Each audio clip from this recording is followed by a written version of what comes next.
This morning we learned all about how to apply for a permit, what's required to go through that process, how that process works, how those decisions are made. You've heard a little bit about how the Department of Agriculture can support you on that through the SHIP plans and also through some funding opportunities. This afternoon we want to delve a little bit more into the design and implementation of irrigation systems. So we want to talk about getting things set up, optimizing that for your fields and for your farm. I'm not saying this to shortchange anybody here in PEI, but historically we've had a relatively small amount of systems, and the experts on this have generally been the farmers themselves learning how to use it themselves. But we haven't had a lot of agronomists and irrigation specialists here in PEI. I'm sure that's going to change here fairly rapid, but we wanted to cast the net a little wider, make sure we brought some experts and some outside speakers to talk a little bit about their experiences in irrigation. And particularly, we tried to identify some people that know about supplemental irrigation as well, not just year-round, turn the pivots on and walk away, like maybe in Idaho or Washington, things like that. So our first speaker today is Darren White. Darren grew up on a mixed farm in Manitoba. He attended the University of Minnesota Crookstown, obtaining a degree in agronomy. He worked in the potato processing industry for a while before starting his own agronomy company, White Potato Services, and since 2011 he's been offering custom application of potato storage products as well as agronomic consulting with a number of producers in Manitoba. They also have a small family grain farm near Altamont, Manitoba, which Darren says they operate for a little profit and a lot of therapy. So I'll turn it over to you, Darren.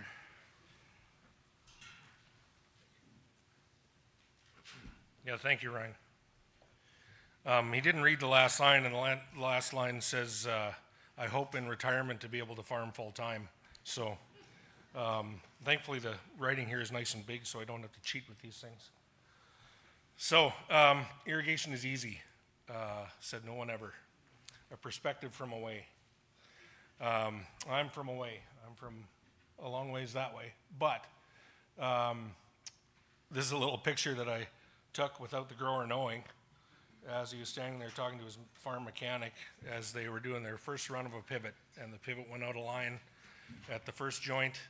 And when the first joint goes out of alignment, the pivot turns into a tractor and it goes that way and takes the center point with it. So irrigation is easy, so let's get on with it.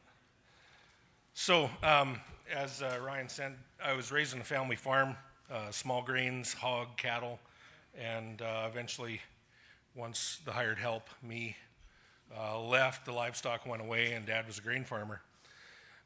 Went to the University of Minnesota Crookston, agronomy, worked for a French fry processor at university for about 11 years. Ended up my last 6 years in the field department, buying potatoes in North Dakota and Manitoba. Then an independent agronomist, the potato bent from my experience with potato processing. I had the pleasure of working with about 140 growers in the 2 states in the province. But in that role, I learned about this deep about the whole thing. And the step to agronomy, I knew I didn't know much, but I really learned in the first couple of years. I really didn't know a lot about how to grow a potato. I trust that's changed. At the same time as becoming an independent agronomist, that was my starvation prevention plan as we started our own business applying CIPC and other potato storage products in the fall. So I'm one of those greasy applicators as well. And then farming, that's my therapy. So just a little history about where I come from. The drought that happened in the late 80s, I was a teenager at the time. As a non-irrigated grain farmer, it hit us pretty hard. We had pretty good soils.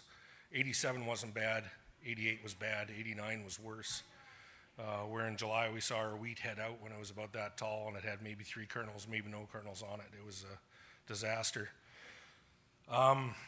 So of course in the grain world there was really never a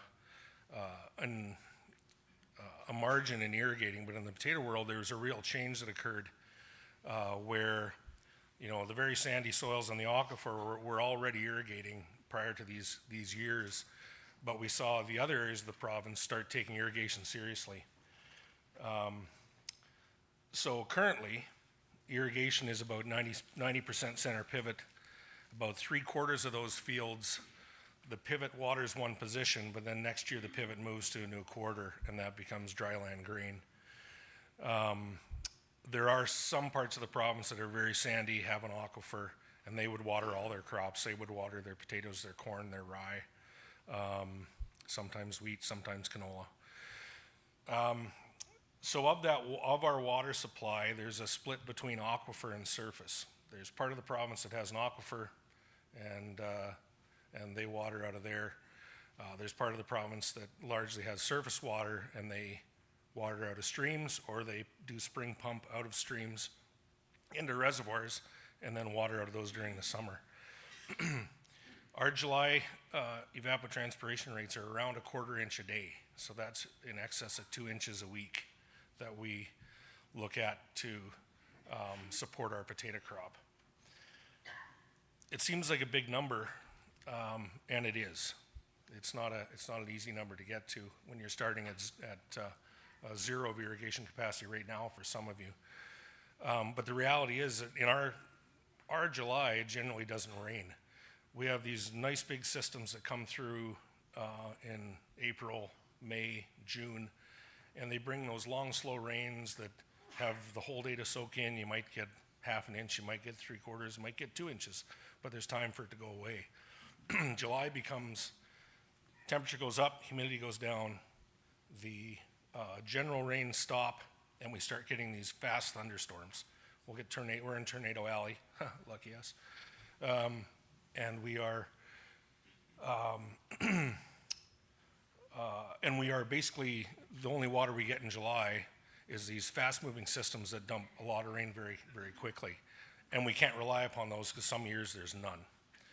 So here's my province. You're probably familiar, saw it on an atlas. Maybe you got punished once and had to go there. But my friend Evan over here is from Saskatchewan. He's going to be talking after me. But Manitoba grows their crops in a very small area of the province. The rest of the province is Canadian Shield, Lake Rock, can't really farm it.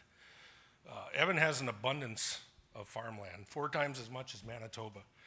And we had a meeting last night with 3 of us, one fellow from Montreal, from Saskatchewan, one from Manitoba, and felt we'd had the Grey Cup a little long, and we're a little short of space, so they fought about it, but he's got the space to take it home this year, so they've got the Grey Cup. That's Prince Edward Island in comparison. I'm just kidding, it's about that big.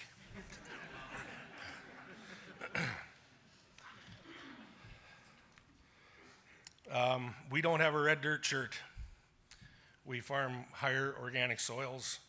Some of our sands are 1% organic, but most soils are 2 to 6.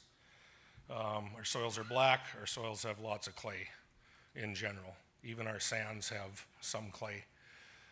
This is probably on the heavier side of what we grow potatoes on, but it would be 60% clay with a sand fraction in it.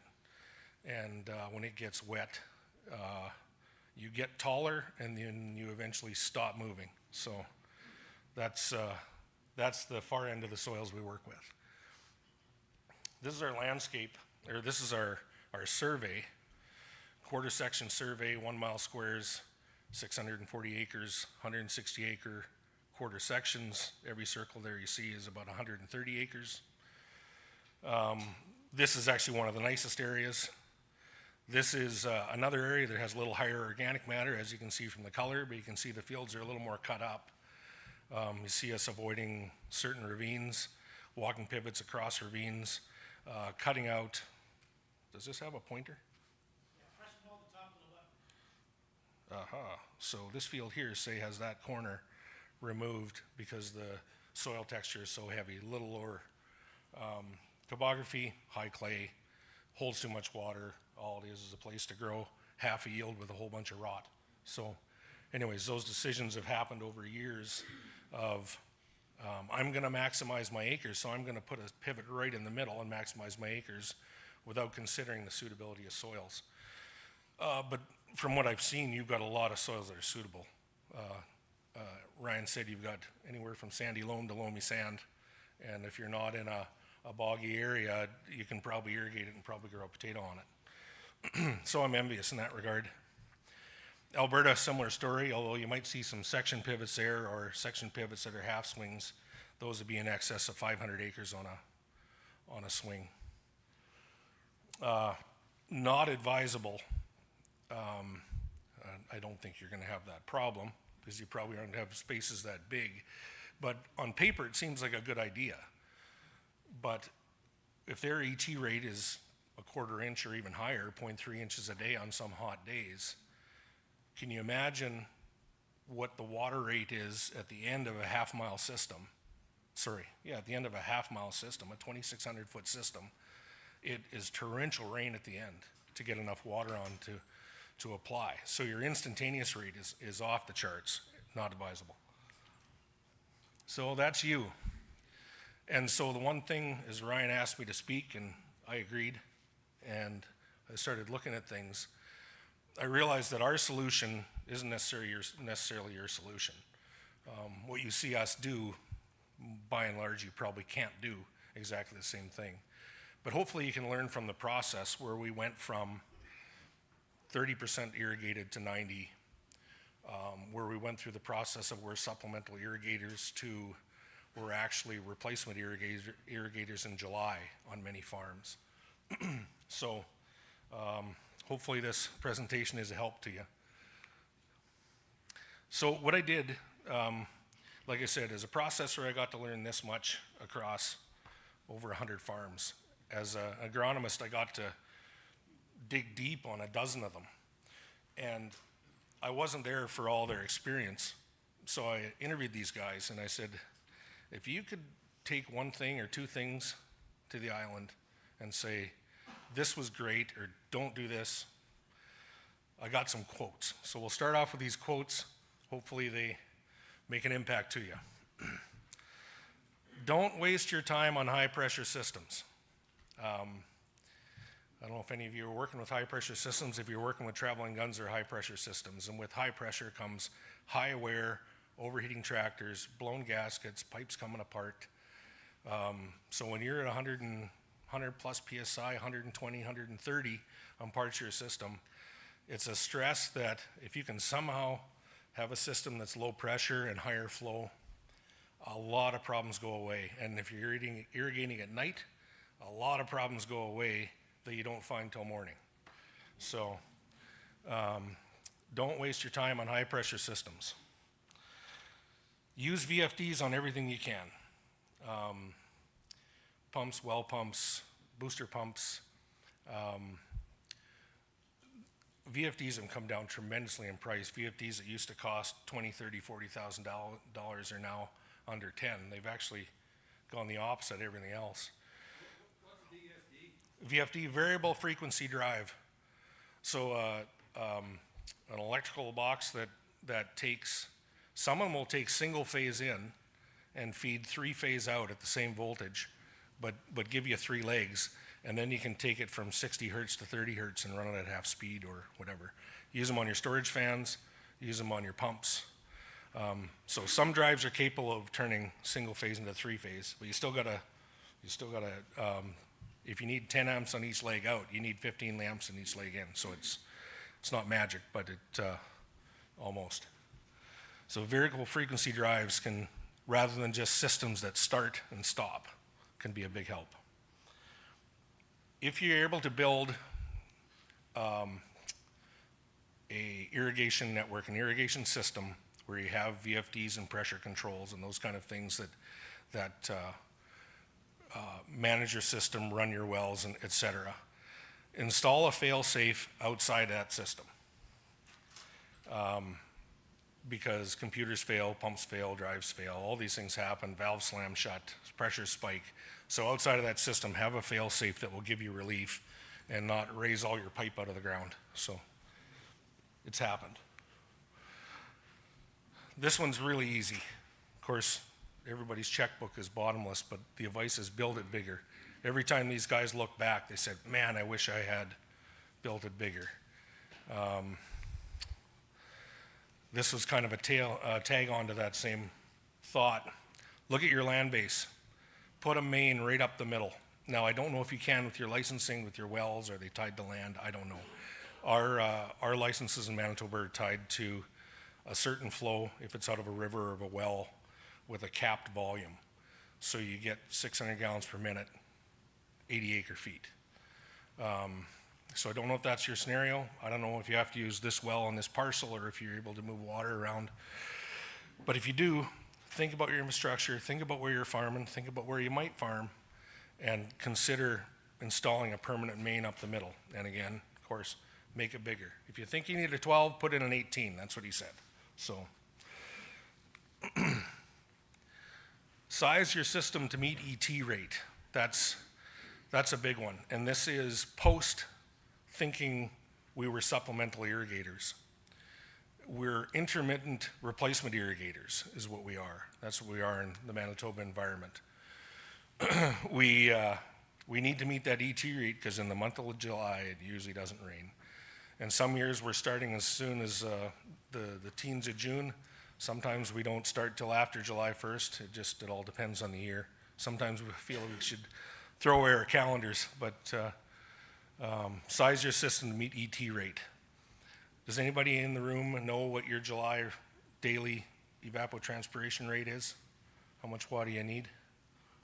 I was guessing at 0.2. I don't know if that's right. It might be a bit less. I know your highs are a little cooler than us. I know you're a little more humid than us. Those all affect. Your day length affects. But anyway, size to meet your ET rate. This is a hard transition. Irrigation is a job, just not another job. Don't take a guy that's already running the sprayer and doing something else and say, oh, by the way, you're irrigating too, because it'll become third thing. That's usually the guy you give the tissue samples to too, and those never get done. So irrigation, if it's going to be a job, it needs to be a job with some priority. Now, that person can have another job. Maybe they do some welding, maybe they work in the shop, but for heaven's sakes, don't put them in a sprayer or a tractor, because you got to be there. You got to be there.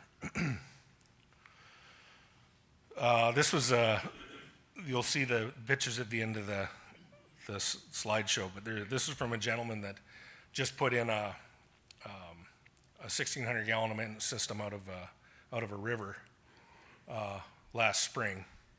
And he thought he had planned this perfectly. It was his third time doing this on the farm, expanding. He thought he had all the T's crossed and all the I's dotted, and he said he forgot 15%. He said to me, you can't imagine how much an 18-inch riser costs, an 18-inch riser in a manifold. He said it would blow your mind. And it's getting worse, of course. Steel's up, labor's up, all those things. So anyways, he said, do your best math, add 15%, then go to your banker. We used to call it in French fry processing, we used to call it TIF, things I forgot. So build that in. This is another one that was really good. Build and run your irrigation system like it's a water system in your house. Build a pipeline, build a system, have the system run at pressure, and then have your irrigation devices call for water. And then let your VFD, your variable frequency drive that runs your pressure system, respond to that use. No ring lock fittings. Does anybody have any ring lock fittings?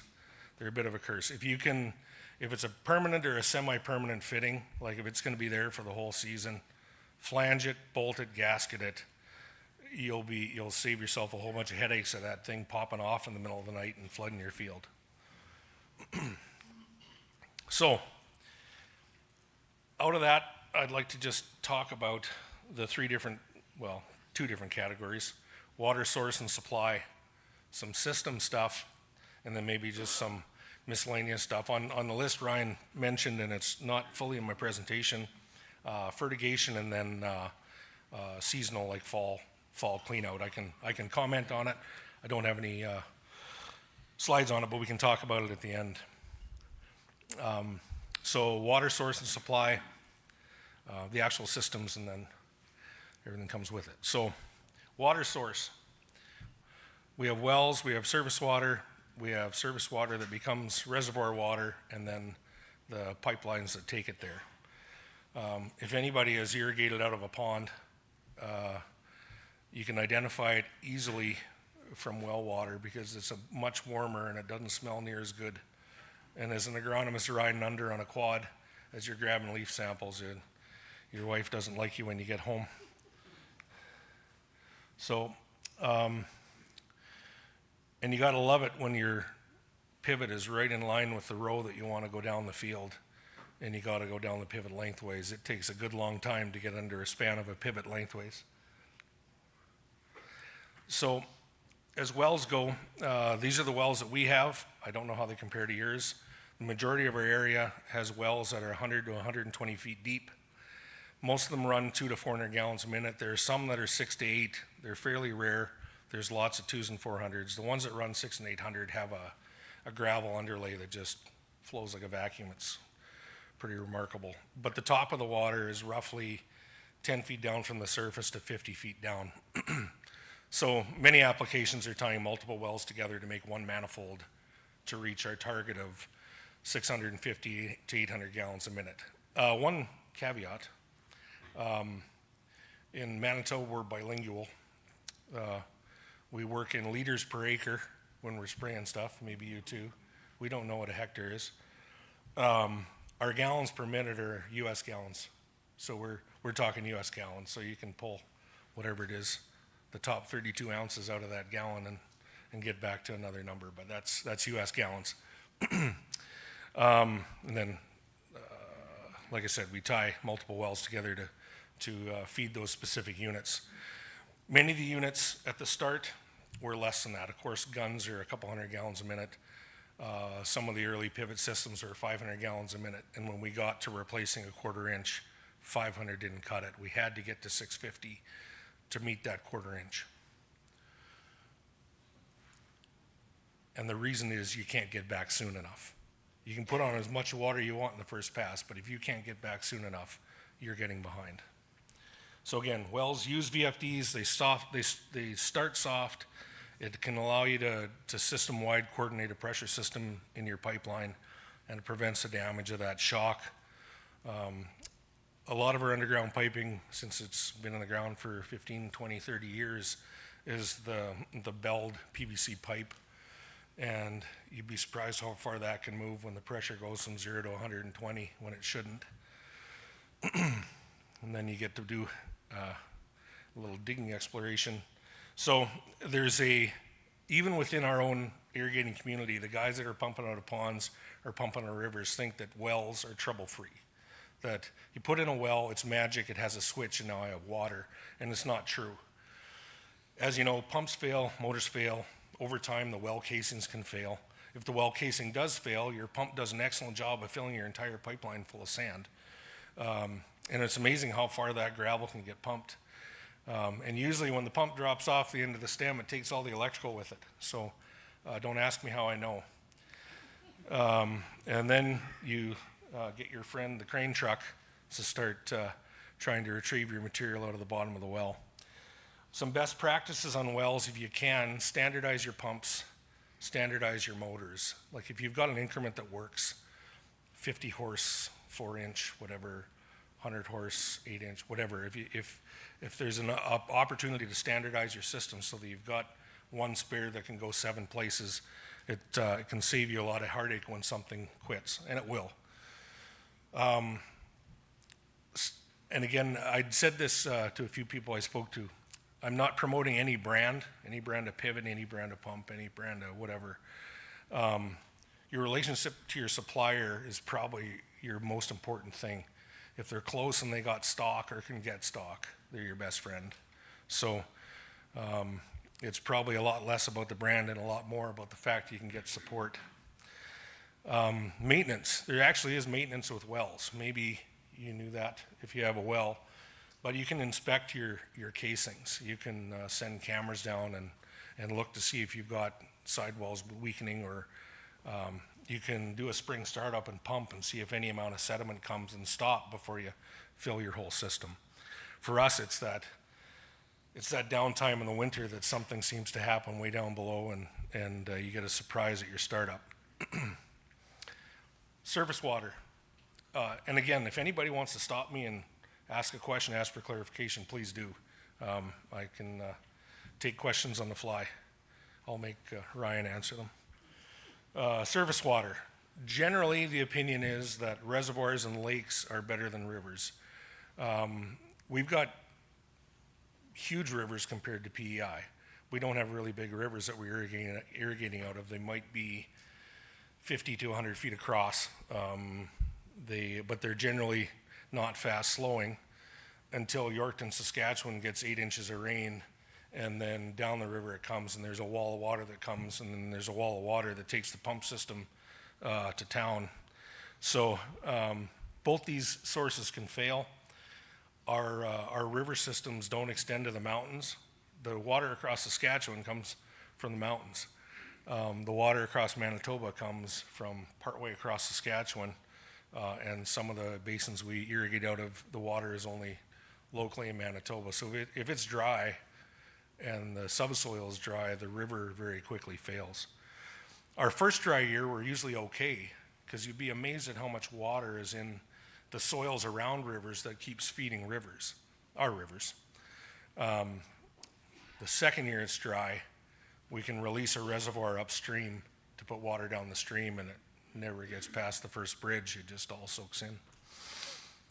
The one thing we battle with in Manitoba is the competition for use. The agriculture lobby, the water for towns, water for cities, drives the infrastructure getting put in. And then along comes recreation, and there's a cottage goes there, and an outfitter, and a this and a that, and all of a sudden this water's for recreation. But we need it for potatoes, or we need it for our irrigation, and the battle ensues. So if there's a way to have good relations with those that are sharing the water, it all helps. But those questions came up in the earlier session about what about the use of towns and whatnot, and it's not unique to here. Surface water reservoirs, of course, cost. We dig giant holes in the ground. You would think Manitoba was flat, but it's not. We have 14 feet of slope per mile. Sometimes 9, sometimes 4, sometimes 30. But the prairie landscape is if you picked up the end of that table a few inches, that's the Manitoba landscape in a lot of what we farm compared to what you see here. So we do use our natural topography. I'll show you an example. Ponds are permanent. They're pretty difficult to move. They cost as much to put in as they do to take out. The land loss can be significant. So if you're able to select, like I see all these little draw valleys, like if there's a way to stack reservoirs, have them spill so the flow continues if there's rain, but have a catchment, I think there's opportunities there to use the landscape to create your own reservoirs. In our world, we need those reservoirs lined. We don't want them permeable, mostly because the seepage in heavy soils just creates an accumulation of salt and get bathtub rings around the outside of a reservoir that you eventually just can't farm. So luckily, in the area that we are building reservoirs where we don't have an aquifer, we've got 10 to 20 feet of sand on top of the old clay lake bottom. So we've got our sealing material underneath. So if you dig deep enough and you've checked it first to make sure your clay doesn't have sand in it, you can dig a hole deep enough and then use the bottom of your dig to line your pond. The risk to this is the spring fill failure. You're basically on an annual cycle. If you don't get the snow and you don't get the runoff, you don't have a full reservoir. But it is water that's a bird in the hand. Once it's gone past you in the stream, you can't get it again. But if it's in your reservoir, it's there for you. Some of the best practices, push not pull. Anytime you're trying to pull water any kind of distance or any kind of elevation, every little leak will put air in the water. And even if the air has some oxygenation in it, you get enough vacuum on that and you'll create air bubbles. Makes pumps hammer. It actually causes wear on pumps. But try to seal up a pump that has a whole bunch of suction on it. It's a nightmare, especially once you've taken the cap off 19 times to clean the screens and do whatever, and never fits right after that. So long story short, the closer you can get your pump to your water surface, the better you are. Of course, build bigger than you think. You probably heard that once or twice. One farm has done something interesting. The basin they're on and the creek they pull out of they're at maximum license. There's no other license offered until the reservoir is expanded, which I won't see in my lifetime. They built a bigger pond without license. They did the engineering to build a pond because they always had a bit of water carryover. They never quite used it all. Some years they use 90% of it, some years they use 75% of it. So they store it. Now they got a little bit. But next spring, I've got the room to pump my whole license. Maybe I'll use all of it. Now I got a bit more than last year, right? So your water license doesn't necessarily dictate your water storage. So if there's a possibility to build a reserve there, you can save up. The other thing, our region, we've done in the last few years, a lot of pre-harvest watering, trying to improve bruise-free. Now, you intermittently have hurricanes that take care of that for you. We don't have those. Thankfully, we have tornadoes, not hurricanes. But we often, September, we'll often do small amounts of watering, even though the crop isn't using it, just to soften the soil, improve our bruise-free. Our rule is 3 to 4 tenths 3 days ahead. If you're not done 3 days ahead in our soils, don't bother, because all it is going to be a greasy mess on top and still dry underneath. The other thing we do is we do some fumigation. And the fumigation injection that we do, it's best to follow it up with a water pass to, it almost seals the gas in to do a better job. You can do packing and other packing, harrowing, and other physical methods, but a water pass works really good to help seal that fumigant in. So pipelines, here's that river project I talked about that was 15% short on its budget. All the parts that are permanent, mains, risers, all those things, they're made out of steel, they're galvanized, and they're buried. We freeze generally 6 to 8 feet deep. Well, I should say 6 feet deep. All the water that we bury for municipal use is at 8 feet or more. We get very cold for 3 or 4 months of the year, and the frost goes down like crazy. If we got a big snow blanket, sometimes it's less, but our municipal water is buried at 8 feet. Our irrigation is at 4, which is why we blow it all out. But irrigation pipe is generally at 4 feet. Anything above ground, the temporary seasonal river installs. This is the Assiniboine River, which in places is 100 feet across. And this time of year, generally you can walk across it, or you might need to swim a little bit in the immediate channel. But the main plain there, you can generally walk across the river. Those final attachments, field lines, hydrants, those would all be locked together. Where that river main comes up and meets the main line, there's some black iron that'll be taken out every year, so that T is removed. Anything galvanized would stay there over winter. That's the cut up the river hill. I think it was 12 or 1,400 feet long, and it was 175 feet up. I think he has 2 100-horse motors at the bottom, making 90 to 100 psi. When he hits the crest of his hill, he's between 5 and 10 psi. And then he reboosts it, and away he goes. At the bottom, and again, this is all 3-phase power. Any questions on pipelines? Nothing itching your brain? On to systems. When Manitoba growers thought they were supplemental irrigators, they bought a lot of guns because they fit in square fields. We had lots of tree rows from the 30s, 40s, 50s. My grandfather planted a bunch of them. He actually got most of them straight, not all of them. But those tree rows of, again, now 70, 80, 90 years old, have slowly all been taken out. The interesting thing that happened in the late 80s, a whole bunch of things happened. Rotary combines allowed us to shorten straw. An old conventional combine with a chopper, you couldn't chop western straw enough to get rid of it. You'd harrow it twice, and lots of guys burnt it, just left it in a windrow and burnt it just to get rid of it. Then they'd plow.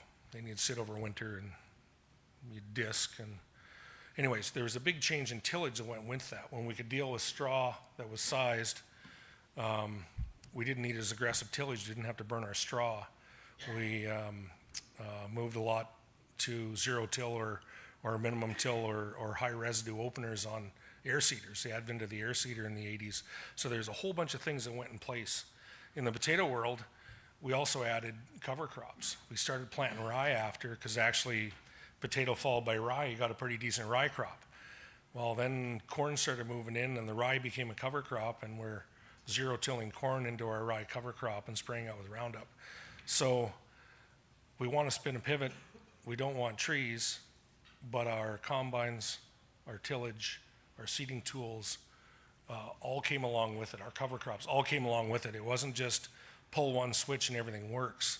The whole system kind of has to go together, because there's new needs that arise when you change one thing. So traveling guns, we were thinking in square boxes in 40-acre parcels, and pivots didn't work. So traveling gun was the solution. 360 rain, I'll comment on it just slightly. I don't know much about it. I know there was a system here and there's more coming. Interesting. I'll just leave it at that. I'll let the salesman sell it. Center pivot, that's where most of my life is operating on center pivot, because we can. Variation of that, the lateral or the linear, again, I'm bilingual. I'll use both words interchangeably. If you can stick with me, that's what I'm talking about. I got 1 or 2 slides on drip.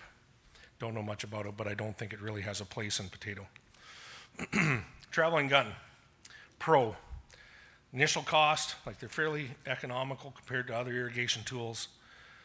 They can run on a low water system, that 2 to 200 gallon a minute, 250, whatever. They fit in squares and rectangles, and you guys got lots of squares and rectangles, and they're mobile. Hook on them, take them over there. Hook on them, take them over there. They travel fairly easy. The cons is the high pressure. High pressure is a nightmare. You'll have tractors overheating, running booster pumps. You'll do all sorts of crazy things with fans, and hours on tractors aren't free, as you know. The older guns that I'm familiar with are quite a contraption. When that spool goes from level 1 to level 2 to level 3 or the other way, and the little mechanism trips and then it changes the transmission so it spools out at a different rate, like it's quite a contraption. The Rain 360 looks like the Starship Enterprise compared to those things. High crop impact. The water comes out that nozzle at 200 psi, it flies out, and your potatoes go from about 18 inches tall to about 2. Just knocks them down. It's hard to watch. I don't know how much damage it does, but it sure doesn't make me feel good. Wind vulnerability. I should have had one more quote. He's the guy that said, stay away from high pressure systems. He said, the moment you thought your gun running good, the wind would pick up and you were screwed for the day. And then you had to run the thing overnight, right? Now I know the wind never blows here. At home, I think if the wind quit, everybody would fall over. But the wind vulnerability is a real thing. You lose a half a day, you're way behind. The other thing is labor. You gotta just hover around those silly guns. The traveling gun is the only one that has a continued cons list.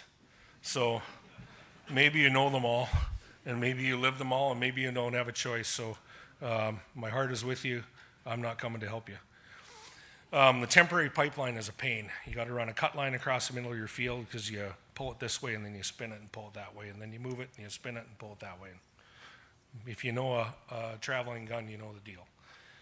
They water 150 to 200 feet wide, which depending on how long you can pull it, that might be 6 acres. That might, at most, I think they cover 11 acres on a pull. Then you hook a tractor on it, you move it, and then you hook a tractor on it, and you're driving your potatoes to drag the thing out again. So every time you irrigate, you're driving a tractor down every 200 feet, which wheel tracking in potatoes, in irrigated potatoes, is an enemy. Pools, water, pink rot, all the things that go along with it are just nasty. And the potato rows that you're tracking just never yield what the ones that are undisturbed do. Low acreage coverage. Back when I was with a processor and we were buying potatoes and guys wanted to use a gun, we asked them, please, please, please don't try to water anymore. Well, we might have said it more forcefully than that, but I'm a nice guy now. Please, please, please don't water any more than 40 acres with each gun. If you've got 80 acres, you got to have 2 guns on it because you're never going to keep up. The math doesn't work. The 200 gallons a minute, the 11-acre pulls, the half-a-day pull, you can't get back. Your first pass will look perfect, and then it's too late right where you started. So it's all about concentration with that. We couldn't do pre-harvest watering because we were yanking the line out ahead of time, because by the time you're digging, you can't send the crew out to lift a pipeline to be able to dig the field. You're doing that weeks in advance. And we weren't able to fertigate through them. They're not that accurate, they're not that consistent, and fertigation through them is, we've done it in an emergency, but it's not a great way to manage your nitrogen. 360 rain, all I'll say is it's the traveling gun, but it looks like the Starship Enterprise. The agility, the technology, I assume reliability, I assume there's a cost associated with it. Actually, I just heard the number. Again, this is in their own promotional material. I'm quoting 360 rain. 1 inch a week on 80 acres. That's about half what we need in Manitoba in July. I don't know what you need. You've got to figure that out. But an inch a week on 80 acres, by day 4, we're behind. One thing I noticed is they did have kind of a drop or a wide drop drizzle nozzle. Might work good in corn. I don't think it'll work good in potato. Potato, we got to get water on top. We got to wet through those hills. But I did see a nozzle drop system that they had that wasn't right down at ground level but above. So as long as you're thinking about that, if you're irrigating both crops, corn and potato, maybe you'll have to change nozzles for each application, or just buy 2, I guess. I don't know the system. I'm Switzerland. I'm going to be totally unbiased. I've never seen one operate other than their promotional material, but it looks interesting. But again, think about your ET rate. Think about how much water you really need to support your crop. Center pivot. That's the biggest part of my world.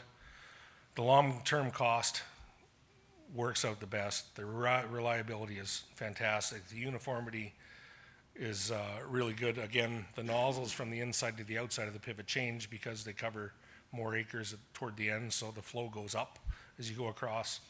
And they're excellent for fertigation. We can dial those in to be within 1/10 of a gallon an acre on our liquid fertilizers. The con is that they get difficult to be economical when you get small. Half the length covers 1/4 of the acres, or not quite, but 4 spans is a half price pivot, and it'll cover 40 acres. Double your money and you cover 130. So that's the economic plug on those. The problem as well is it's a round peg in a square hole. I don't see many round fields here, or I don't see many wide open spaces here. So you've got some work on land divisions to really make pivots work. Some variants that'll help you. There's an end swing span that costs about half as much as a pivot again, that will steer itself into corners and has variable rate nozzles on it to take your circle and make it look like a really fat circle. It takes a quarter section from 130 to, I think, 155 acres, or a little over 150. The other variants that can help a pivot, they can run at different speeds. You can program them to run half speed, full speed, whatever, as your soil textures change in the radius. And if you buy a third of the cost of the pivot, again, you can put a VR nozzle system on them to isolate certain soil zones and say prevent washing or not overwater heavier areas or whatever. VR water totally changes the needs of your system, because all of a sudden your flows are doing this and your system needs to respond. You don't leave the 4440 throttle up on the pump and the VR just hammers away, because you'll go from 25 pounds to 125 pounds and something's coming apart. So, and that swing span is at the end of your system. So it's covering a lot of acres, and and a lot of volume is going through that tip. The growers that have the swinging end often don't use the end gun. They take the end gun off and they just water to the end of the system, because the end gun doesn't add that many acres in those little corners, and the end gun at that distance consumes a huge amount of water. And then your system, the range of your system in volume and pressure gets astronomical. So just some considerations if you ever do end up with a pivot, an end swing system and a gun. Yeah, 5 minutes, okay. Now the pictures, okay. Here's can I go over or no? He got the cup. So anyways, this is a lateral system. This is a farm that I kind of worked on. The quarter section, no, that's the wrong one. There. So the quarter section line would be here. So they had 240 acres plus a neighbor's 120, 114 that they had in a system. You could throw one circle on it, or one big circle on it, but then you only had 1 year. So they opted for a linear system. Oh, wrong way. Opted for a linear system, again, square peg, square hole. A lot of the other good things that come along with a pivot, the reliability, the ability to fertigate. Again, these systems have uniform water down the length. Same nozzle from one end to the other. You can pivot them, but if you do, your water rate's all wrong. The end's not getting enough and the center's soaked. Probably so the yellow would be where they put a permanent line. The blue, they add on a hand line for that third year. So that cart would stay in that middle position. They would water this way with the cart on the right, left. This way with the cart on the left 1 year, and then they would pivot it around. They would water the opposite way the second year. Third year, they walk it over, hook on the temporary line, keep on going. Some areas have used canal systems to suck out of. Those are very convenient and hugely expensive. The drag hose is the norm for our area. It's a pain. It's a pain because you can only run double the length of your hose. Then the system has to stop. Then you got to hook on your hose. You got to drag to the next hydrant, start your system up, restart it. In this example, and this is essentially that example, 7-span, 1,300 feet long, 650 gallons a minute, half inch of rain and half inch of water in application, which is 2 days of our ET. Can we get back in 2 days? 200-foot hose, 400-foot interval, 3 acres an hour. Every 4 hours you're back to move that hose. Now you could do a longer hose and extend that, but essentially, if you could run this thing just like a clock, it could do about 144 acres in 2 days, attaching to 10 risers and an 8-hour walk back. It's probably sized right if you can run it continuously. And you probably take a few hours off at night, but it's going to be long days. Okay, if this is your farm, I picked on you. I just found a couple fields that kind of looked representative, and I thought about how I would put a linear on here. So I looked at 2 parcels that are 600 feet long and 2,800 and 3,000 feet long, 600 wide each, 2,900 feet on average long. So it's about an 80-acre parcel. I'd put a main line down the middle. I'd run a 3-span linear plus an extension and a gun at 450 gallons a minute, to try to meet a 0.2.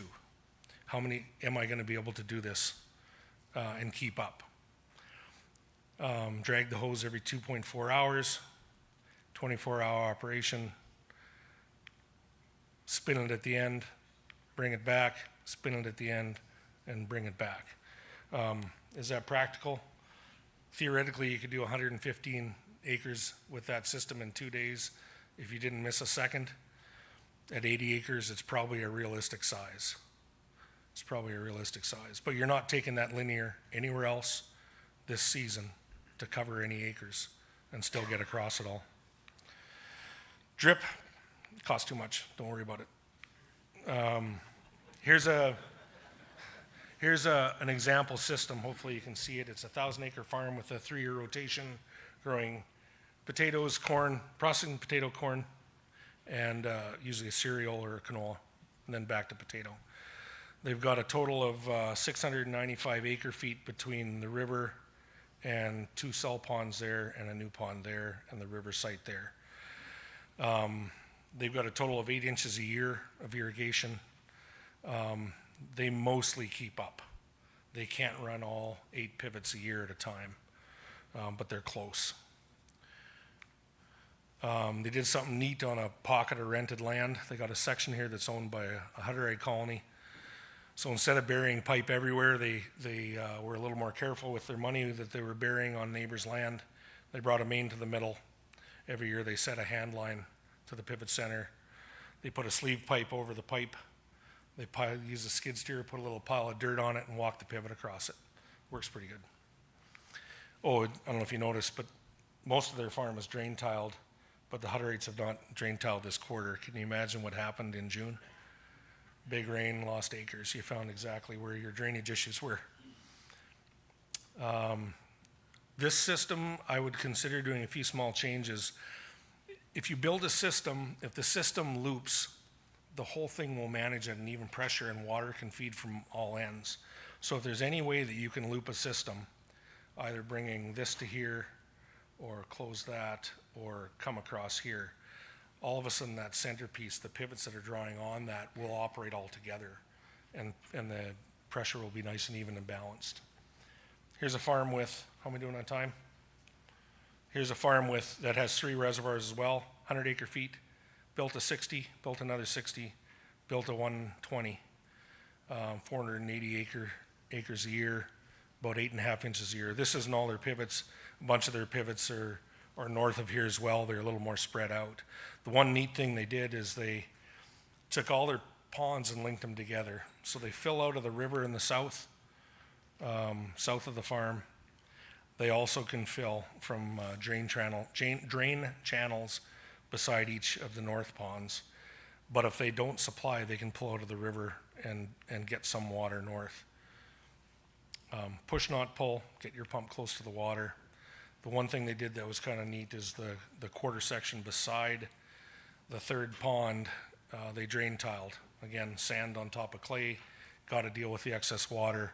They collect that water back into the irrigation pond. Right now, they've got 1 pond full in the fall, just off a September with a lot of rain. How am I doing? Close? Okay, one more thing.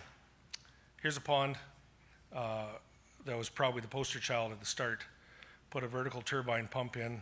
This is first picture is in the midst of building the pond. That's below grade. These are the walls being built. That's the fill line to the well. In the well goes the vertical turbine pump. He says I go to that in May and I turn it on, and I go back in October and I turn it off.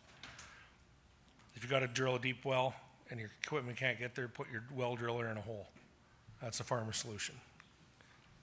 I can stop there or take some questions. What we may do, just I want to make sure we don't. Yeah, I don't want to. Questions that Evan's going to cover as well. Yeah.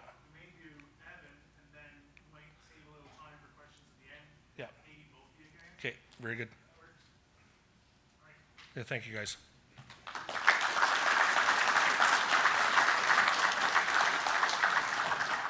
Thanks, Darren. So if you have any questions now, like there's some paper on some of the tables, write it down, and we'll make sure we do get to it. Your question might end up getting answered by Evan here too, so we'll make sure we're efficient with our time. So our next speaker is Evan Derdall. Evan is a biosystems engineer with Agriculture and Agri-Food Canada in Saskatoon.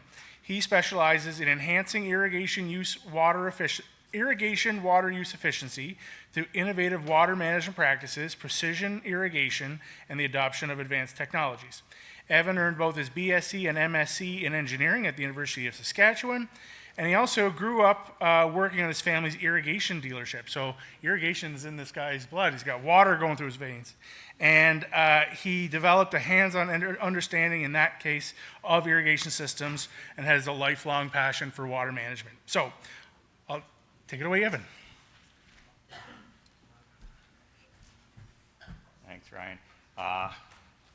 I'm usually a quick talker, so I'm sure we'll gain some minutes here. But again, yeah, my name's Evan Derdall. I'm from Outlook, Saskatchewan originally, just south of Saskatoon, just kind of prime irrigation land in Saskatchewan. Usually for potato purposes, we're mostly seed potato production out in Saskatchewan. Do have a little bit of the table potatoes, but we don't have any processors. So what we're going to cover. Okay.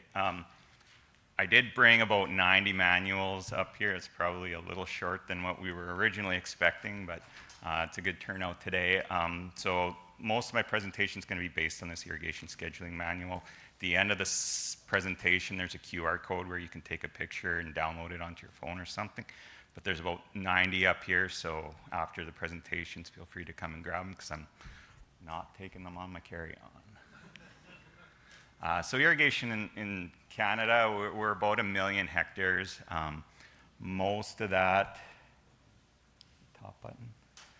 Yeah, most of it is in the semi-arid, arid regions of Saskatchewan. Alberta's obviously the leader in irrigation in Canada by quite a bit. And most of the crops out in my area are field crops, so there's a lot of canola production. That's kind of our cash crop, but we do have some potato production as well. And hay, like there's a lot of forage production out in Western Canada for the livestock industry. So irrigation in Canada is generally going to increase. Right now, Saskatchewan's undergoing about $100,000 acre expansion project, and that's just phase 1 of 3. They're looking at getting up to 500,000 additional irrigated acres. Why we're doing that is diversification of our cropping systems. We usually get between 200 and 300 millimeters a year of precipitation, so that's at or below most of the crop water requirements. Under most climate change scenarios, as we heat up, we're going to see that increase in energy is going to drive a lot more evapotranspiration in the crops, hotter weather.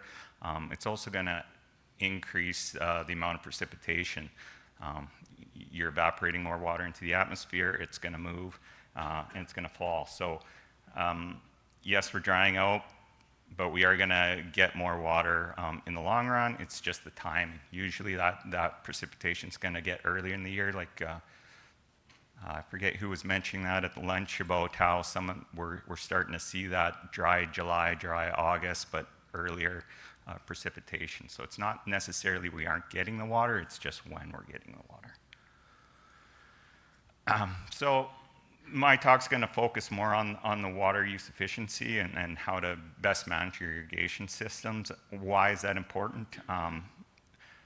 The big driver out west is competition for water and public perception, and obviously that's an issue out here as well. Water is a public resource. Most farmers aren't going to waste water, but we also have to be seen as doing the most we can with that resource. I mean, it is a public resource, so we need to be utilizing that the best possible way. Increased public costs in that, but I mean, really that's a small drop in the bucket compared to some of your input costs with potato production. And then again, sustainability. We need to be making sure that we're doing the best with this water so that we can properly expand our irrigation acres and keep using them into the future. So the big efficiencies in irrigation, there's actually like the three main drivers of the irrigation system themselves. Water management, which is going to be my focus, and plant genetics, which I'm not going to touch on, as we get new varieties of potatoes and other crops are better utilizing water. So that's how you can approach that.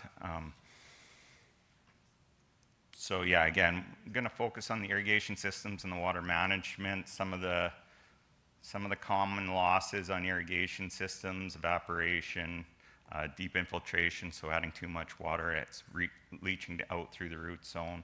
Runoff, Saskatchewan, we're probably as flat as this table, so we're not losing a whole lot to runoff, but here you guys might be an issue. And so we want to minimize any of those losses that aren't beneficial to crop growth. So Saskatchewan and a lot of Western Canada, we started off with a lot of flood irrigation. The land was leveled, and then basically you would apply an acre-foot of water, flood it out, let it sink into the ground, and then that would be your irrigation for the year. You'd go in and you'd farm that land. As we've progressed over the years, wheel moves, I'm not sure if they're common out here. Basically, it's a pipeline with impact sprinklers, large wheels on it, and then you would sit it there for about 12 to 18 hours, and then you would shift it over to the next hydrant, and you would move them on about an 80-foot basis. Then we went to high-pressure sprinklers. So again, these were quite common in the 80s, early 90s. As you can see by the misting in that, in places like Saskatchewan, pretty windy, you usually end up watering your neighbor's field instead of your own. So then we've increased to 80% there. 90% were into the low pressure drop application. So this is probably, again, like Darren said, about 90-95% of what we do in Western Canada. And then we do drip, but again, it's for the high-value horticultural crops, not really a great application on potatoes, but some of the other row crops where you're not developing hills, there is some application.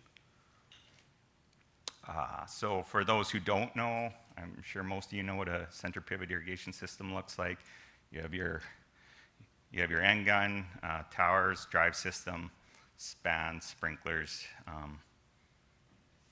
Little video. You can't really see it watering, but essentially, as you get further out from the center point, the pivot point, it's covering a significant more area there. As you can see, area covered by the span, so the length of the system. So you can see how the acres increase significantly as you're getting further out, and because that's covering more land, we have to increase the rate. So on a standard pivot package, I mean, your pivot nozzles at the pivot point are fairly small, not releasing a lot of water, and as you get out, they get larger and larger to make sure that as it's going around the field, it's applying the same amount based on the time it's actually irrigating that area, right? So you're trying to get some uniformity and make sure the whole field's receiving the same amount of water. So a little comment on the sprinklers. I'm not sure.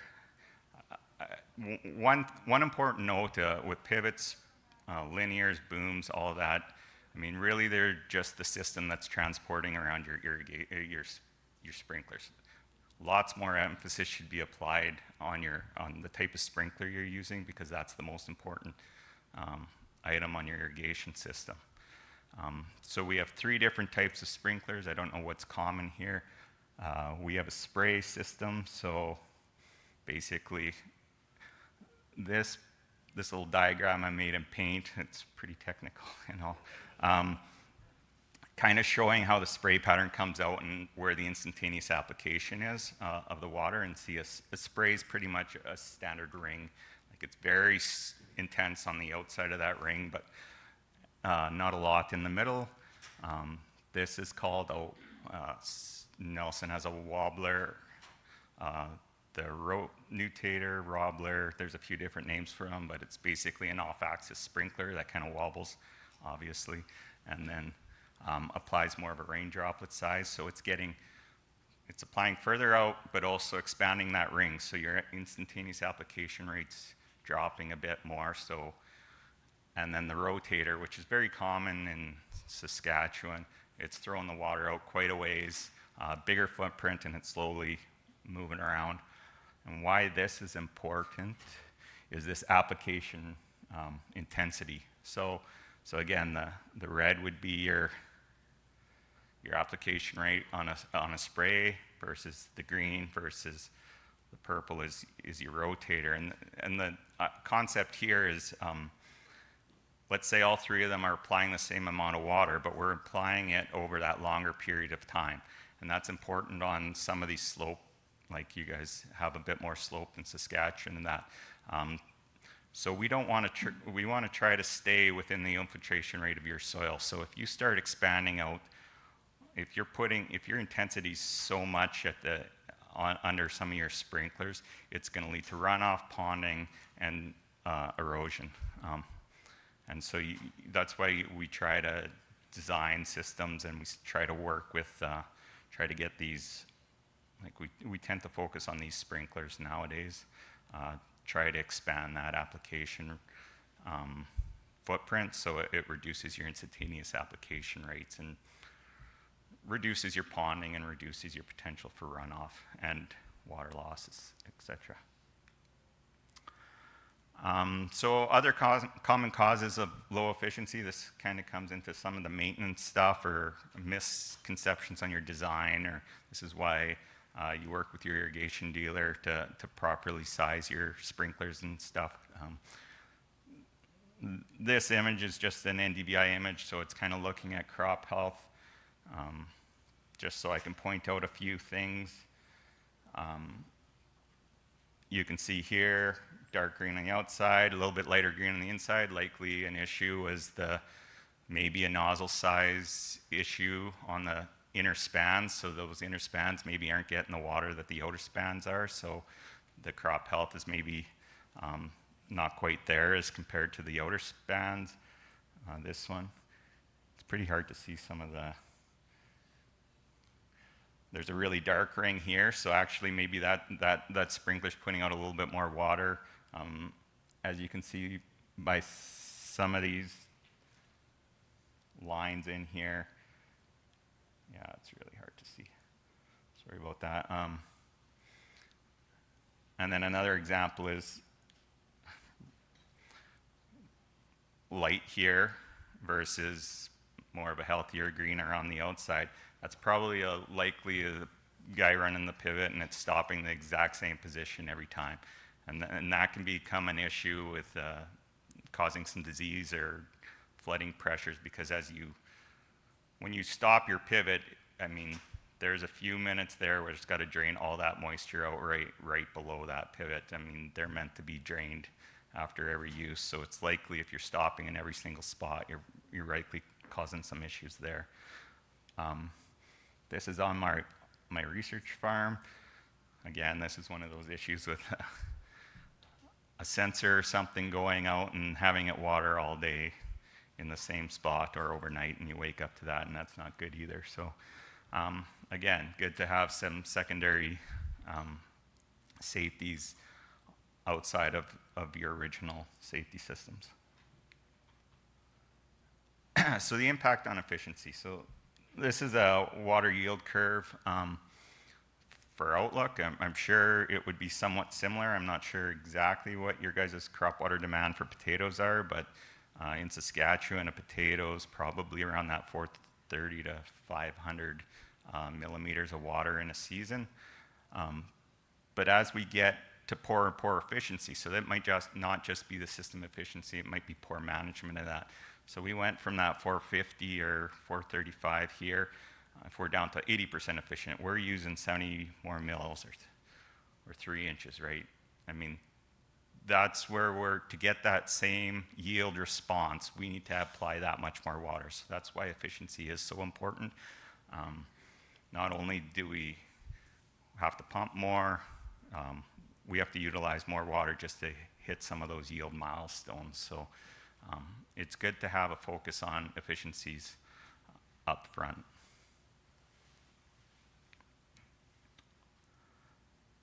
So irrigation water management, so essentially from now on everything's going to be probably covered in this manual. So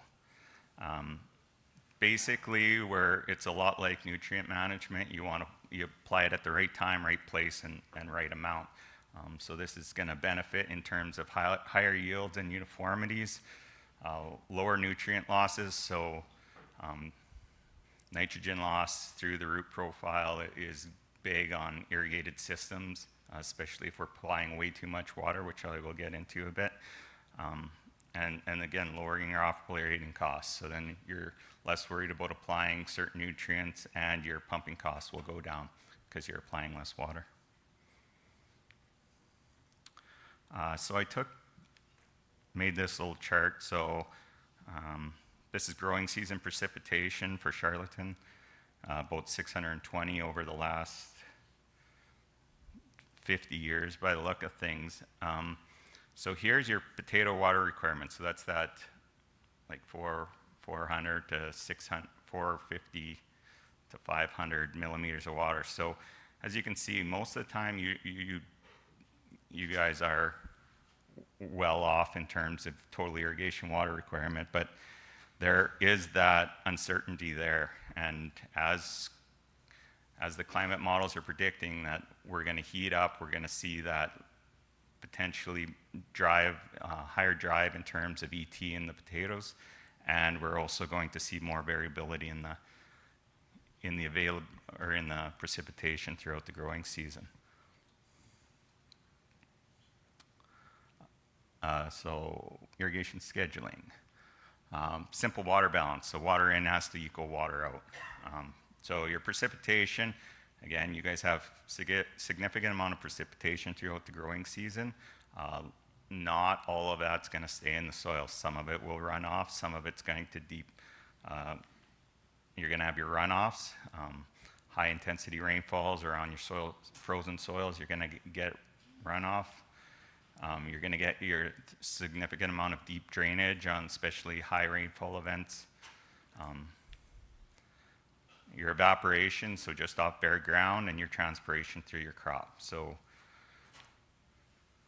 that's going to lead to a change in soil moisture, and that's what you're trying to manage. So if your precipitation and what's available in your field or your available soil moisture is less than that crop water demand, it's going to impact your yields or impact your quality of your potatoes. So to effectively schedule your irrigation systems, you basically, in a perfect world, you want to know information about your soil, your crop, and the weather or weather forecast. So we'll go a little bit into each of those.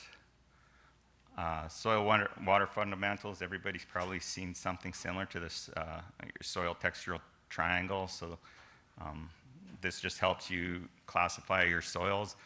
Most of those, I don't know if you guys require a soil test as part of irrigation licensing, but I guess it would be captured in that SHIP requirement. Textural analysis is part of that. Right, so I mean, and that's your big one.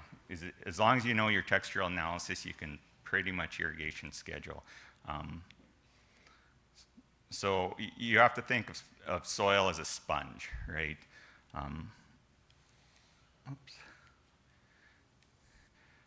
Generally speaking, when you want to saturation, you guys are fairly well drained, so I mean the water is going to run down. That's if all the pores in the soil are completely full, is what we consider saturation. There's no more room for water.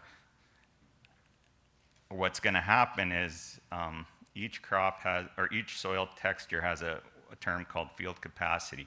So essentially that's all the water that will drain out of your soil profile under gravity and result in deep drainage or deep leaching.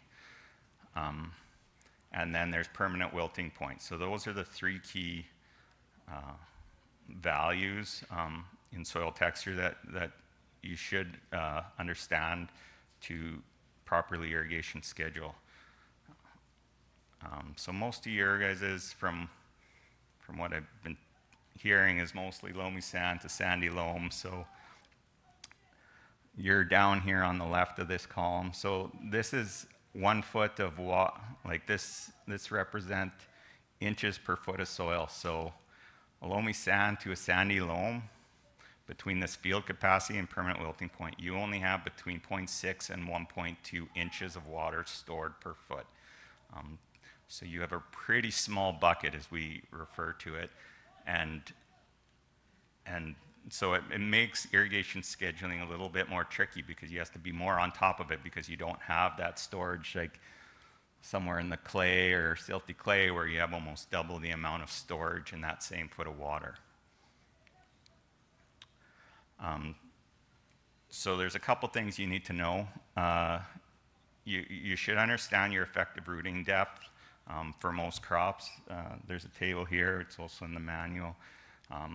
So from days to planting, you realize that as the crop's developing, the roots are going down. So the crop's getting bigger, but they're also increasing that storage area. So if you have a potato crop, let's say that the rooting zone's about 1 foot down on a sandy loam soil, you have that 1.2 inches of water that you can play with. Further on in development, maybe the crop's down to 2 feet. Well, now you have double that storage capacity, so you might be up to 2.5 inches of water that you have some play with before you need to irrigate in that. So,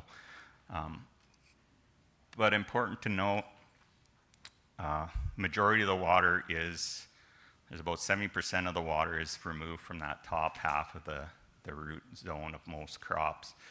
So usually when we're irrigation scheduling, just because of how quickly it chews up that potential pot of water, we usually only try to maintain that top foot of water. That's what we monitor and we try to control. Because if you start balancing out 3 feet, then your irrigation system will never keep up, as Darren had kind of pointed out. Crop water extraction patterns, we usually seed in late April, early May. And again, this is generally how your crop's gonna try to be drawing moisture. Again, potatoes, we're probably in that 6 to 7 mils.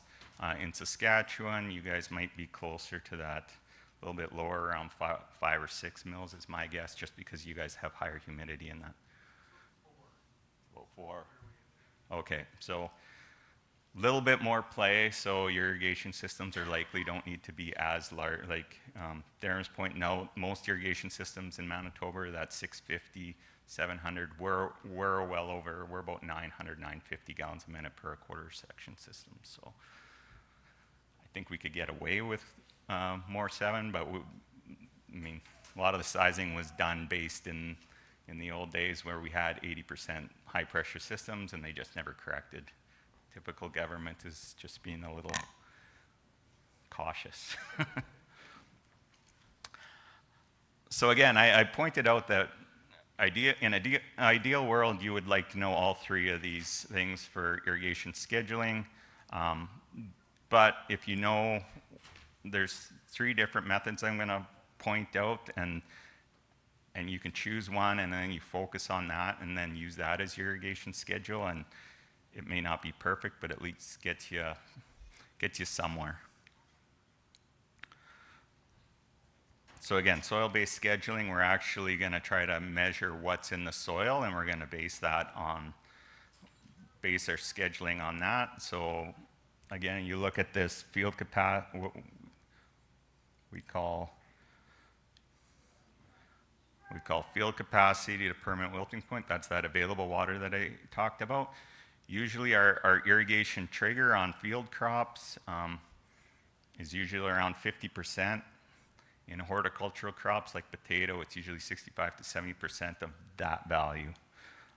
Reason being is the investment in potatoes is significantly higher than most field crops. You take on a little bit more risk if you're letting that crop dry down to that 50%. So you don't necessarily want to take it as far down, but before you're trying to apply and fill that crop up, or fill the soil profile up again. Potatoes tends to be a shallower effective rooting depth compared to most field crops.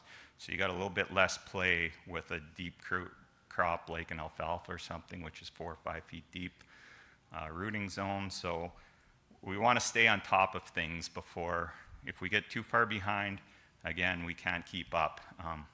So that's why we're having an irrigation trigger around 65 to 70%. Soil-based scheduling methods, going to go through these ones quickly. Again, most of this information's in these manuals. Gravimetric method, this is what I do. Nobody else will do this, is because you're essentially taking a sample, putting it in your oven, drying it out, weighing it before and after you dry it, and you're weighing that water and calculating that way. Some of the really old-time irrigators in Saskatchewan, have gotten this hand feel method down, so they're pretty good at being able to take the soil in their hand, play around with it a bit, and estimate their soil moisture. And as you get experience and on your own fields, you get pretty dialed in, and you can kind of figure out when you need to irrigate. Tensiometers or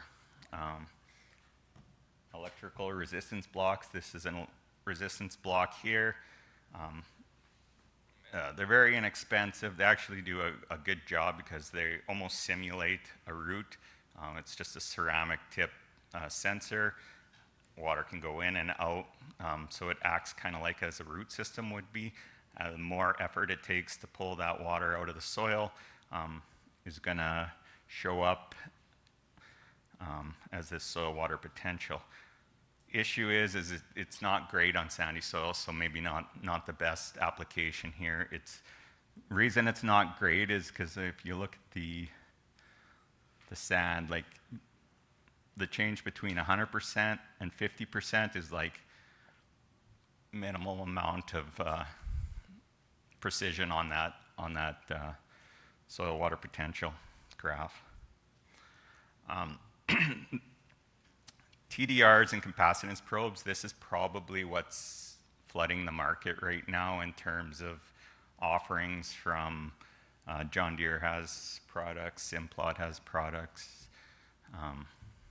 They're all over the place. Essentially, it's measuring the dielectric constant, so which is proportional to the amount of moisture in the field. Good thing about these is the majority of them have a SIM card in them or cellular card, so you can pull the readings up on your phone at any time. Word of warning though, that they're very susceptible to calibration in that, so you should, for the first year or two, maybe be out there checking, making sure it seems to be telling you what you are, or get a handle on it that way, and then you can schedule based on your experience from what you're seeing on the graphs. Plant-based scheduling, and this is kind of some of the future type work that we're working on at Ag Canada, and some of the other companies are starting to put this out. Basically, you're looking at NDVI, which is a measure of crop health. You're also looking at canopy temperature. So you have to, let's say a crop has sufficient access to moisture, it's allowed to transpire, it's cooling its leaves down, it's the difference between air to the canopy temperature is going to be low if it has sufficient supply of water, similar to yourself. If you're out in the hot day and you're sweating, you're having that ability to cool yourself down.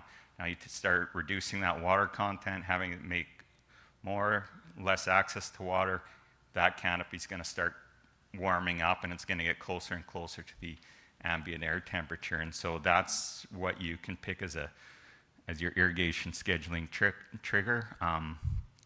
So again, remotely sensed, they're fairly fast response that we're seeing with the thermal NDVI. If you're just basing it on NDVI, by the time it shows up in the NDVI, you're way too far gone. So don't use that method. Cons usually requires a canopy. Some of the thermal stuff you can base on soil temperature, but again, no indication of depth. But what many guys are using is, well, I know my peak irrigation is like 1/2 inch, 1/4 inch, so I'm using, once I know that irrigation trigger, I'm just putting on 1/4 inch to 1/2 inch anyway. And again, plant-based sensing, so again, it's giving that spatial component to irrigation scheduling, which I just briefly talk on in terms of variable rates. So it's going to allow you to adjust your irrigation patterns throughout the field or to separate fields just from the images. And the reason it's becoming such an interesting concept is that satellite technology is coming a long way. So we're getting a lot of these maps. These are crop water use maps. This is a product called Irrisat, freely available online. Some of the irrigation companies have similar products, like Somatic has a new FieldNet program, and I think Valley has their 365 program or something similar. But most irrigation companies or dealers have these new products available for scheduling. And then climate-based scheduling. So essentially this is just a model that we're trying to estimate the crop water demand using local weather data, and then we're going to schedule based on that. Ag Canada developed through the Living Labs partnership. Scott knows more about this than I do, but irrigation scheduling through that. BC Ag has a good irrigation scheduler. These are all free. So they're really good in terms of cost. They're free of use online. But again, it's just a model, so if not everything's perfect data, and it's only as good as the data that you're inputting into it. So it's always good to keep an eye on your soil moisture as well, but it's a good scheduling prediction tool. So again, I added a potato-specific slide. I got this from a guy I work with at Simplot in Manitoba. So these are some of the recommendations. Again, so these 60%, that's that available soil moisture. So again, it's good not to continually keep that soil profile high. You need that drainage, you need that aeration to drain that water down so that you're creating a little bit of stress to help the plant develop, drive its roots down, access more water. And you're also keeping that, so essentially what we do for irrigation is we bring it down and then we try to top it back up to field capacity, right? We don't want to go too high or we start leaching your nutrients and your water through your profile. But we also don't want to go too low or we have stresses and then we get some quality issues like sugar and heat runners, etc. Newer technology, Darren mentioned variable rate irrigation. So most pivots have two options: variable speed component, so I can speed up or slow down my system, apply more water, less water, depending on where I need it in the field.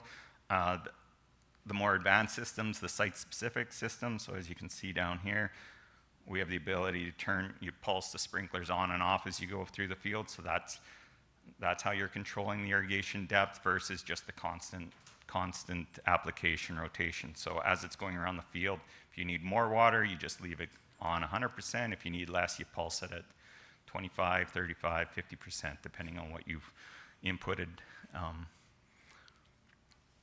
as the producer.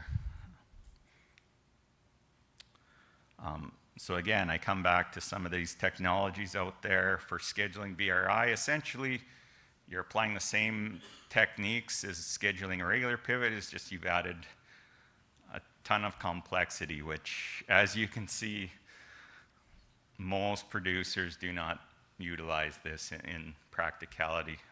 Just too much it's just too much babysitting. So new companies that have started to come out, I mentioned it earlier, there's a company called IntelliRain. So essentially they put sensors on the top of the pivot, they scan the field in front of you, and then they use machine learning and some high-end computing to actually estimate the crop water requirements, and it automatically does it throughout the field. So that's where most of the irrigation industry is going. So again, BRI, where somebody actually inputs the system every time, likely not high in adoption rates now. Some of the automated BRI systems may become in the future. So wrap up, just a quick example on how we would do an irrigation schedule. So sandy loam field, potato crop mid-July. So tuber initiation, that was, I guess I'm a little over on the water requirements, but let's say 1.5 feet, and you have measured soil moisture at 16%. So no rain in the forecast, what do? Do we irrigate? Tuber initiation. So as I pointed out on the one slide, we want to keep it above 70% of available soil moisture. That sandy loam field there, available soil moisture is 18% on the high end. So I've done a bit of the calculation. So that's 18% on this high end. That's 8% on the low end. So there's a 10% difference in there. 70% of that is 7%. So 8% plus 7%, so 15% soil moisture is going to be our trigger for that, for this application. So no, technically we don't. I mean, I'm at 0.1% or 1%. So if you're out there anyway, you might as well start your pivot. But so how many days till we irrigate? So again, 18 inches, trigger of 15%. So we know we have about 2.7 inches of water within that root zone that the crop's using. Potato water use in July, so I mean 4 millimeters. I have 6 here, but 1/4 of an inch today. So we take our current moisture, which is 2.9 inches, so that's the 16% times the root zone depth minus what our trigger was, which is 2.7. We're about 1/4 of an inch from irrigating. So basically, less than a day, we would need to irrigate. So how much, and this is kind of the key for irrigation scheduling, is how much water do we need to apply to bring it up to field capacity? So we know it's 18%, and the trigger's that 15%. So we get our field capacity minus our trigger times our root zone. So that's that 1/2 inch, which is probably a good application amount for most irrigators in the region. Once we start getting past that 1/2 inch, it's hard to keep up with the, maybe in a 3 or 4 tower system, you could get around quite quickly if you're applying the right amount, but on the 7 tower, usually that 1/2 inch is kind of what guys apply.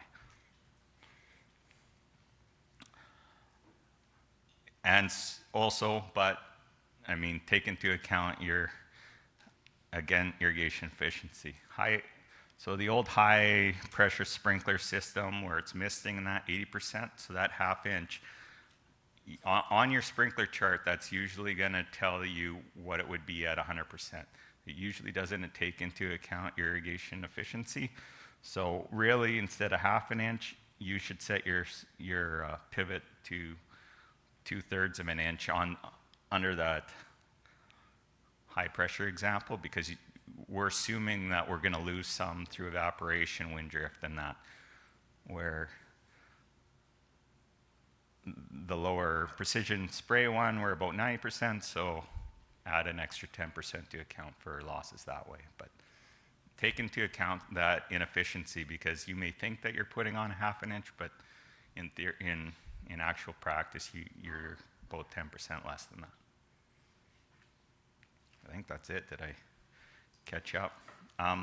Again, manuals are up front for whoever wants one.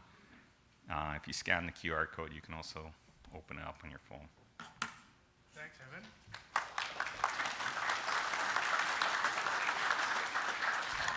So we definitely have a few minutes for questions. I'm going to suggest for those that are sitting against that wall, if you want to move over a little bit, if you can, just because in about 8 minutes they're going to take that wall away. So but we should be able to keep doing questions while we're resetting the room. So I just wanted to put that out there, okay? And because you might see the wall moving here in the next little while. Do you want to come up too, Darren? So does anybody have any questions for either Evan or Darren? Please feel free. There's a microphone right here, or if you shout it loud enough, we'll see if we can repeat it.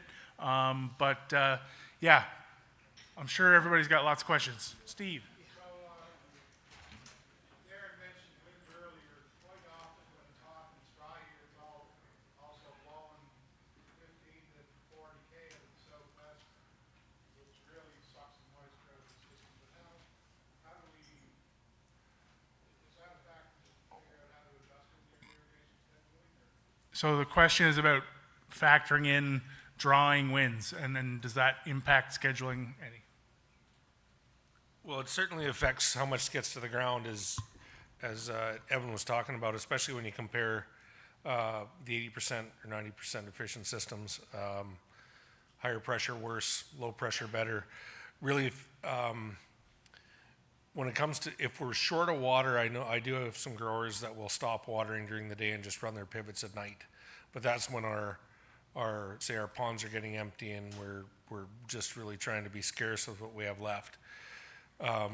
Early on in the season, most of our pivot systems, which would also be the same for the linears, have the long drops, get them close to the ground, use the low pressure raindrop style, and just keep going. I guess my question isn't so much in how do you irrigate in the wind, it's how much more factors you need to design to a completion situation. Even in those high efficiency ones, you can still lose another 10% or more in a really strong wind, but Yeah, I mean, essentially, you're not really. I mean, at that stage, we're just I mean, you can work it into, okay, it's really windy this time. I mean, our crop will use more moisture in that you are drying it out. Some of the calculators will, I mean, that average, like, I mean, it's spiking up and down. Like on humid, calm days, you're using way less, but on these windy, hot days, you're using way more water. So usually at some point you just have to irrigate, right? Just to keep up. And then as you're coming around, there are some examples in the manual where you can incorporate what you're expecting to use as the pivot gets around the field, but for the most part, you don't want to apply more than that ½ inch anyway, just because some guys do an inch and it starts getting way too waterlogged at the end of the system, and you're having runoff in that issue anyway. Most of the newer sprinklers, like the wobblers, and I think pretty sure iWob and all that, talk to your manufacturers or your dealers about that, but those are very large droplet systems, so they're actually really good at fighting the wind, and you aren't going to get the evaporative losses necessarily off your sprinklers. But yes, on a hot day like that, you're probably losing your 7 mils of water during those hot, windy days, right? So it depends on your irrigation scheduling method. If you're, a lot of the times, if you have a few of those days in a row, as soon as it gets around the field, you just keep it going then, right? Other questions? So the ½ inch of rain, that's a ½ inch per application, Yeah. and just however many times you can do it in a week.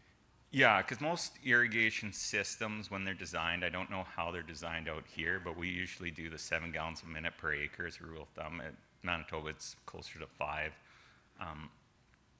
That kind of accounts for the speed of the pivot on a quarter section pivot, because I mean that's pretty standard.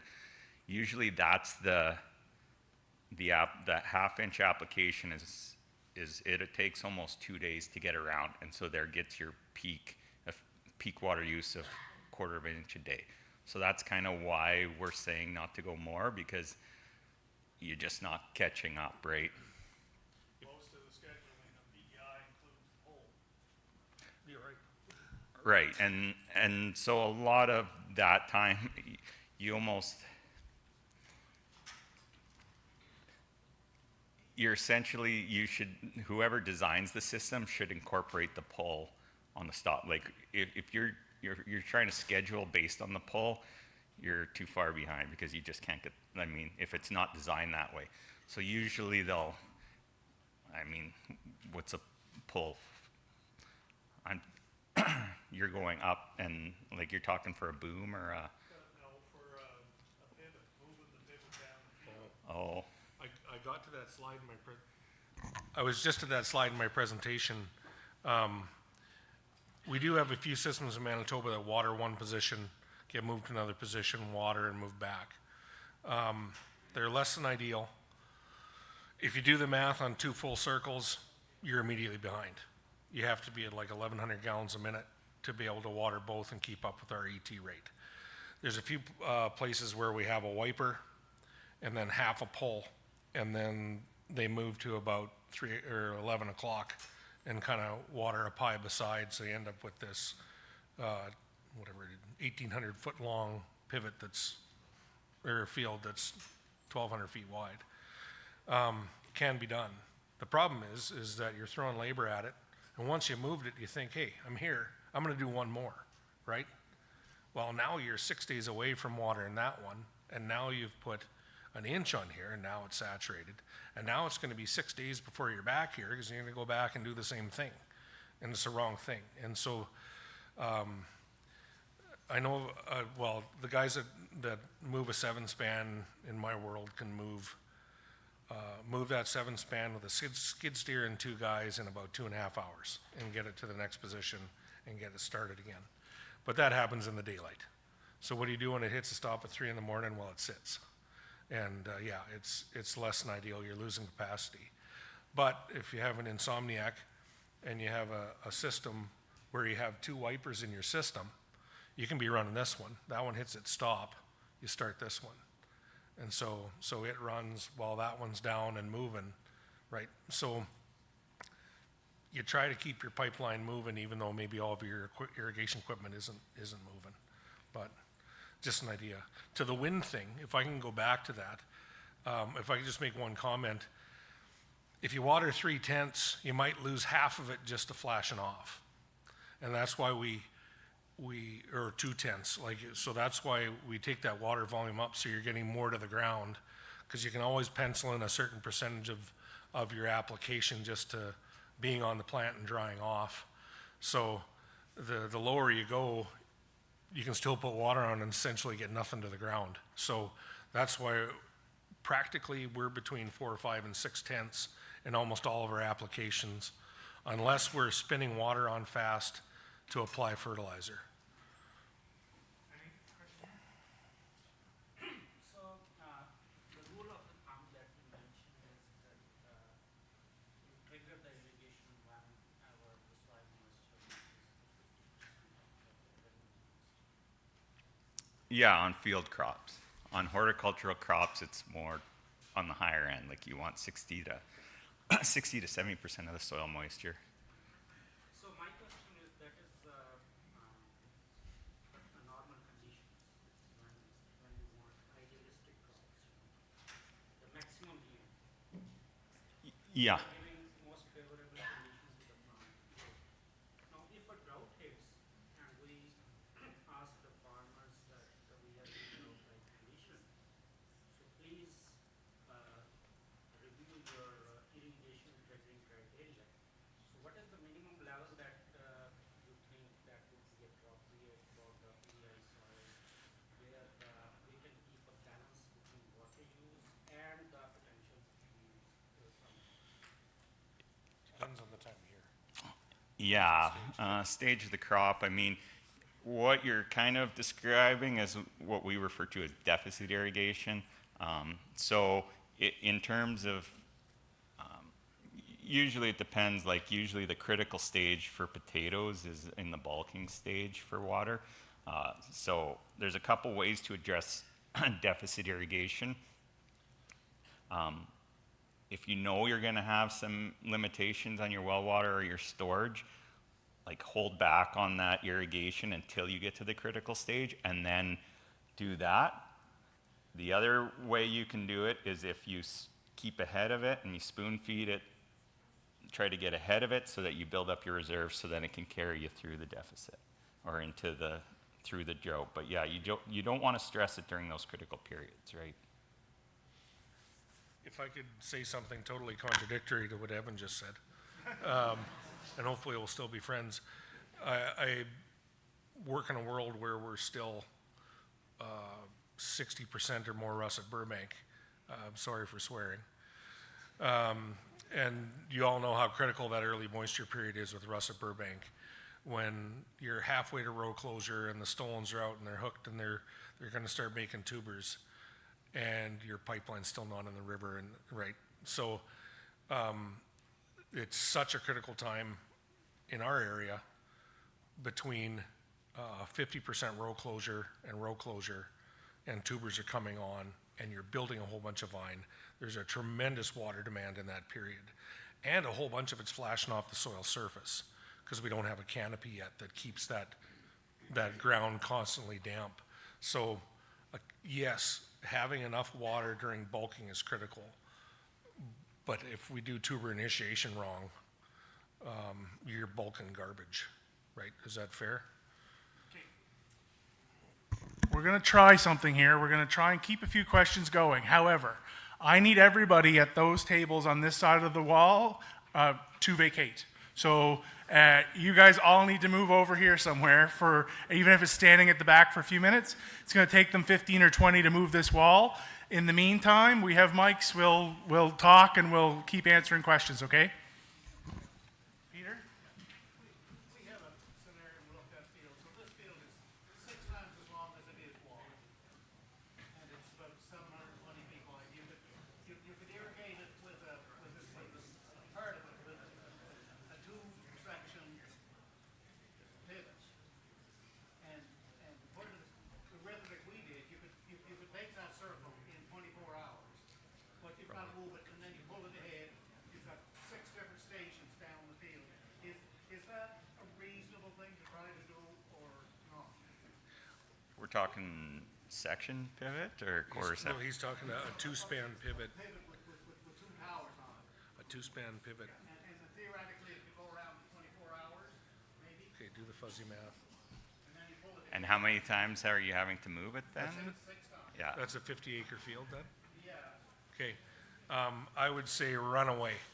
I don't know if you've ever watched Monty Python, but runaway. A scenario like that to me makes way more sense to have a 4-span linear and run that parcel. The other option you could do, I mean, you're 2 spans wide, so that means you're 4 spans wide. Or you could Awesome. do Yeah. 2 windshield wipers kind of alternate, right? Like not the same side, but alternate, you get that little bit of, or if you really want to push the envelope, and I've seen farmers do this, put a little bit more and maybe go through, like have them overlap, but you gotta, Yeah, it's not great. you gotta It's not watch great. it, It's but not great. Especially if your region is more prone, are you more prone to be over wet than over dry? In the fall. I would say yes, probably. You're probably more prone to be over wet. We're a mixed bag. You're probably more prone to be dry. Any of the fields that we have done ourselves that have that overlap, it's not turned out well. It's a mess in storage. If they're going direct and going to go through the factory, probably not a big deal. But if you try to store them, it's a nightmare. One other thing I was going to say. Any questions on this side? I had one other thought. Go ahead. I had one other thought. It might come to me. I'm looking for hands or looking for questions. I can bring a mic to you if necessary. I mean, the one thing I would like to add is that it all depends on how much labor and how much time you guys have, but usually the potato farmers around Saskatchewan started with the towing field to field to field, and by 2nd or 3rd year, they've just bought another pivot. I mean, the labor and the time requirements and messing around with other fields. But It's not bad for between seasons, but in Yes. season it becomes a mess, so. I had a question for you about lateral pivots. Is anyone out there running them with the direction of the rows, or Yeah, Oh. are they planting the field crossways? both. It's better across, right? Better across, just because your pivot doesn't necessarily, and it's actually a bit of torque on Yeah. the wheels in that, so it's not necessarily, unless you can get everything perfectly straight. Even with pivots and with linears on that scenario, we still, like from my setting up for dad days, is we still recommended running a pass dry if you could early in the season, just to get that wheel track established, because putting all that moisture in there and then trying to do that, and it puts a lot of torque on the system, so you're likely gonna reduce your wear and tear and increase the. That 114, 120 acre example of linear, they plant it the long ways. And yes, it does. It can move the cart.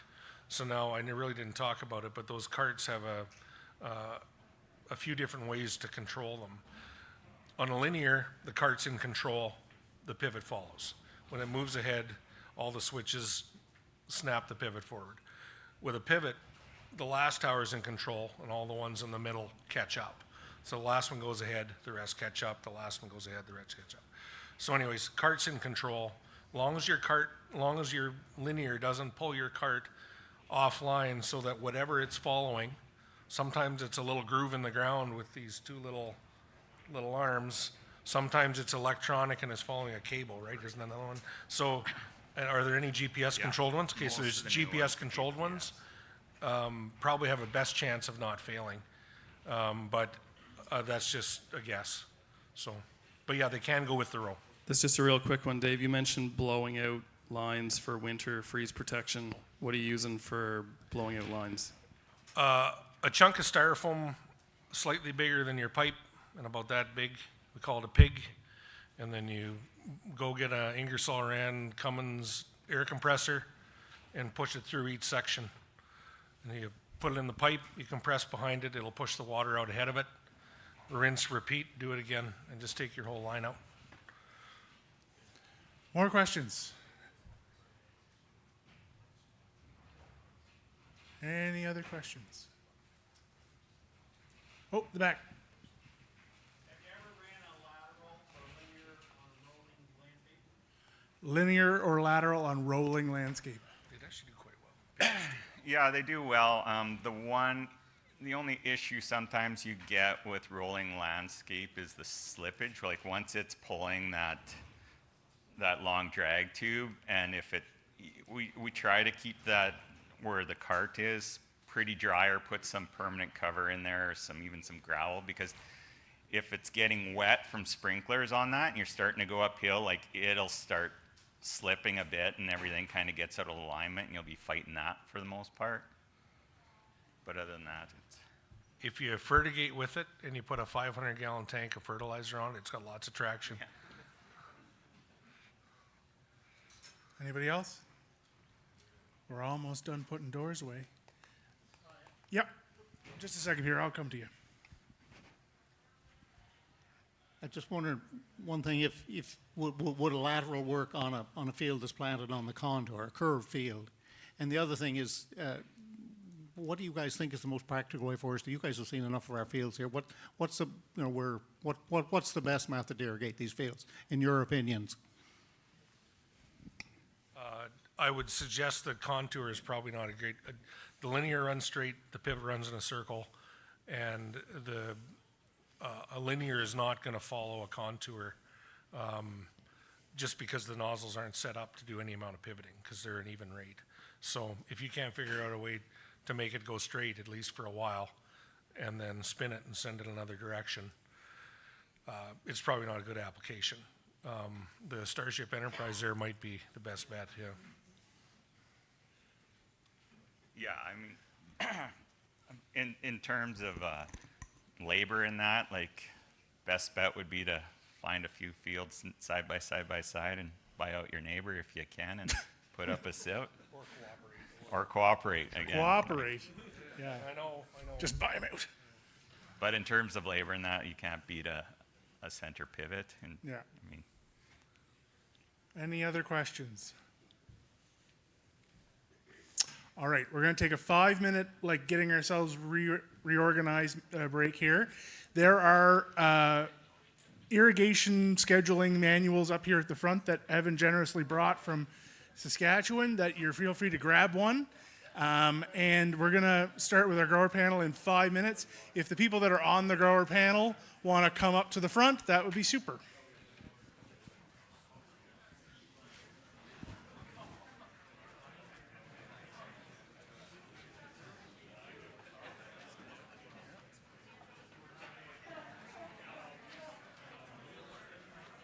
Everybody's swarming the table. That's the best kind of work.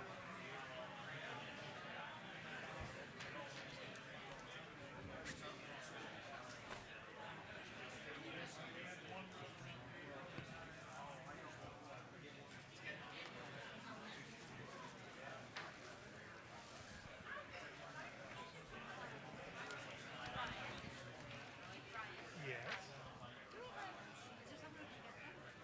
I haven't given them to the last two guys.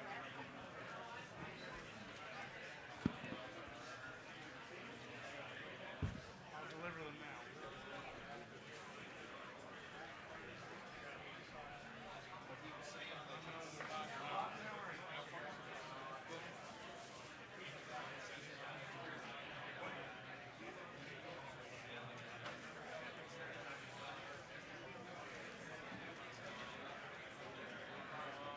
So there's, just grab one of those seats up there. I didn't get a chance to tell you what questions I'm going to ask, so they're not a surprise. But basically, I'm just going to ask you to introduce yourself, what you grow, how you irrigate, that sort of thing. I'm going to ask if you're planning to irrigate in the future, or are you happy where you are, or that sort of thing. I'm going to ask people about what methods or technology are you currently using to manage your irrigation, like soil moisture monitoring or remote management or any of that sort of stuff. And then my last question is basically I was going to ask you, is there something you would have done differently if you were starting from scratch? So just it's like something you learned as you're going along, oh, I might do that differently. It was pointed out here. First system I put in, I started with 8-inch pipe and dropped to 6. Should have never dropped to 6. That was going by it. That's an easier one too, yeah. But we move our, like for instance, my first year, we put one pivot in over 23 times. So we move our pivots. Last year, year before last, we moved them every second day. Now we put 1.5 inches of water out and then move them. So we're moving our pivots basically every 2 days they're being moved. You're just irrigating. Just right. Where's Out Mount Street. No, there's Adam and Andrew Wallace. Okay. So you all irrigate.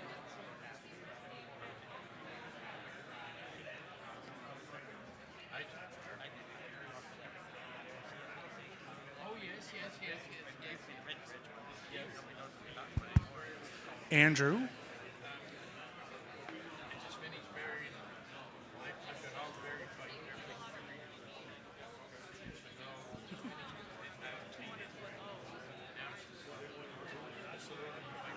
On our end, maybe not so much, but.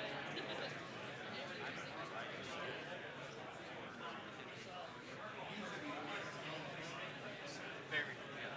What have I got? I got between 30 and 35,000. 7 miles. Oh.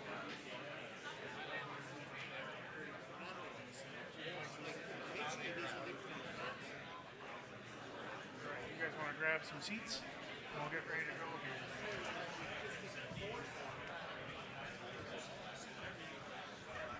One of these is from the aisle. One of these is from the table. That's right. Yep.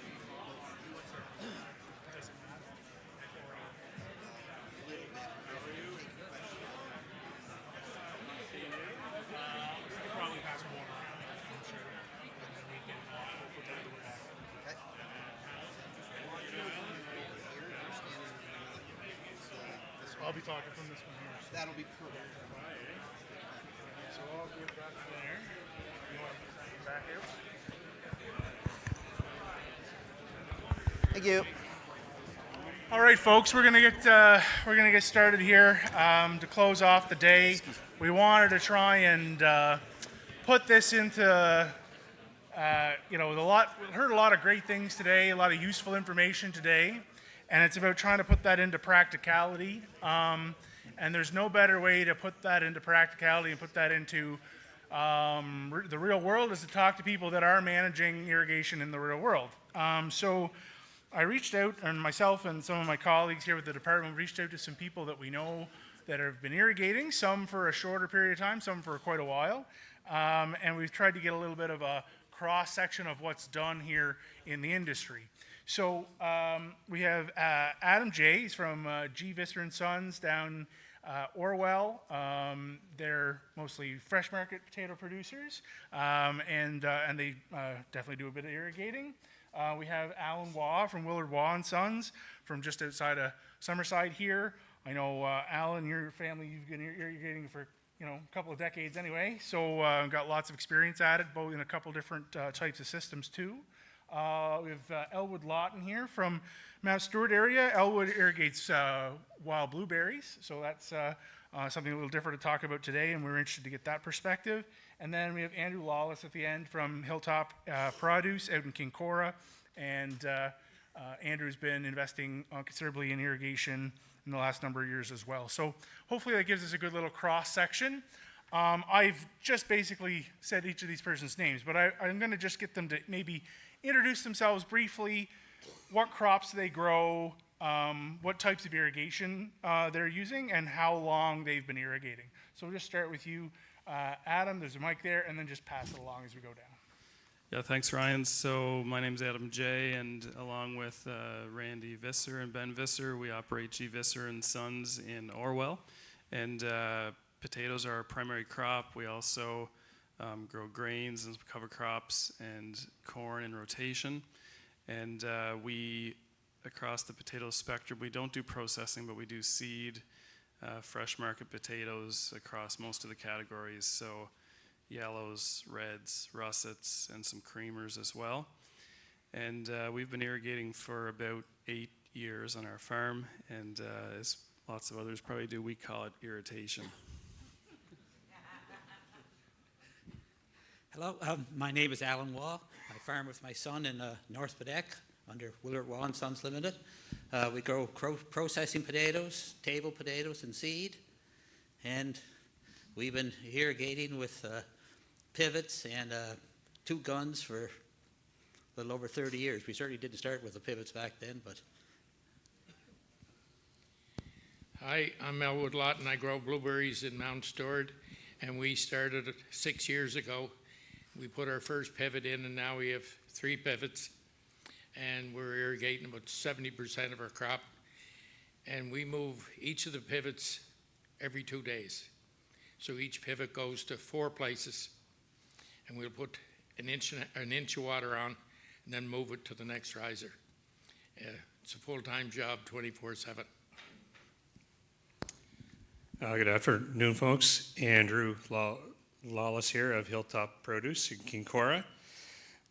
Primarily grow processing potatoes, we grow some grains, and lots of cover crops. We've been irrigating since 2000.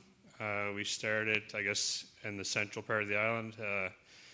Has been getting lots of dry spells. Then we've seen it as being sustainable on our farm. I want to see lots of years ahead, and we feel the need was there to push forward with it. We have pivots, and we just purchased a 360 rain as well. The pivots, we have some that are stationary and stay in one spot per year, and we have others that we move probably 4 times a week. So yeah, it's all, in my mind, it all gets very systematic, and it's just part of the job. Thanks, Andrew. So Ollie, you can keep the mic down there, and we'll come this way the next time. So what methods or what sort of technology do you use to manage irrigation on your farm? So that could be soil moisture monitors, that could be some of the, I don't know if you're using any of the other tech from some of the irrigation companies, if you're using,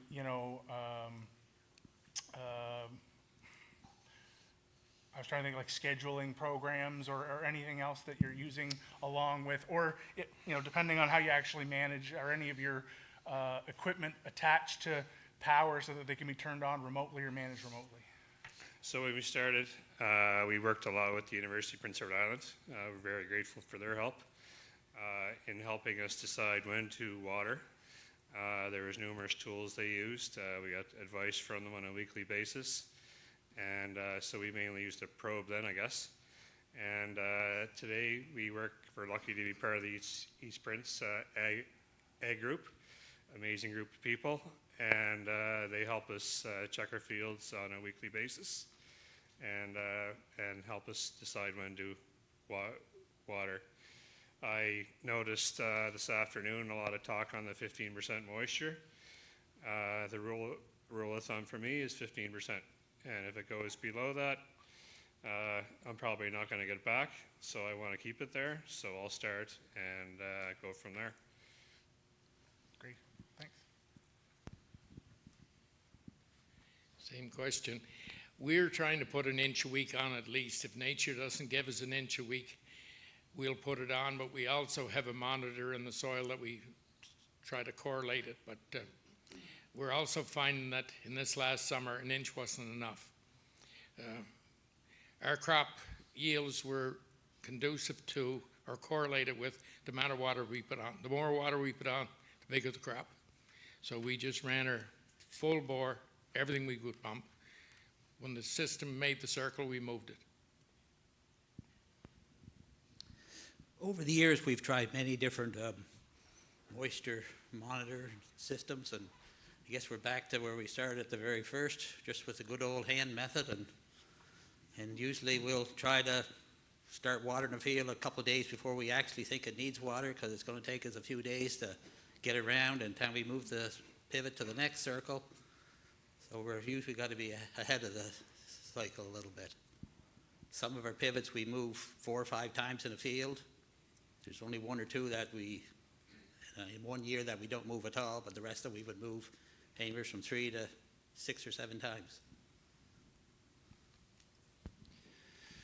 Yeah, so you can see that there's a lot of different tools available, and I made a list of like some of the things that can be a help, which these guys have already shared. Field scouting probably tops the list, scouting for plant health, disease pressure, soil conditions, and realizing that those things can be impacted by irrigation as well. There's different disease pressures in high moisture situations than low moisture. Tissue sampling, test digs, in-field rain gauges, regional weather stations, weather forecasts, soil moisture sensors, water meters, stream flow monitoring if you're doing surface water extraction, drought monitoring, well level augers, and scheduling to coordinate with spray applications, equipment availability, etc. Like these guys said, in some cases, you're not going to get back to the same spot for 5 or 6 days, and so you may even choose to water if there's showers forecast that night, that sort of thing. I think, you could come away from today and be wondering where do you start, or, how do you go from not doing anything to designing a functional system? And, my encouragement would be to keep things fairly simple and kind of like add tools along the way as he was saying, you can kind of buy water meters and soil moisture sensors and stuff and end up just trusting being in the field and seeing the crop and feeling the soil yourself. We've used a few different types of soil moisture sensors. They all work differently, and they don't all work the same across different soil moisture, soil types, and even throughout the growing seasons. So I like to see how the field responds to a rain event and sort of see what the soil moisture does, and then see how it responds to irrigation events and kind of get used to that curve of watching the soil moisture decline and replenish, and sort of get a gut feel for how the field's going to respond to moisture at a given stage of the crop. Thanks, Adam. I like that last point too, in terms of like, there's a lot of variability in this technology, and I think even Evan was saying like the technology is different depending on whether it's tensiometers or water capacity holders, and you know, there's different types of technology. Like I've used 2 or 3 different ones in aim trials or with growers, and some seem to work reasonably well. Some are really finicky. Evan mentioned about sandy loam soil. Like some of them I've had to reinstall 3 and 4 times, and even on the 4th time, it's not great. So if anybody has any suggestions on ones that they like and that are reasonably good, I'd love to hear them. But yeah, some of them are a little finicky.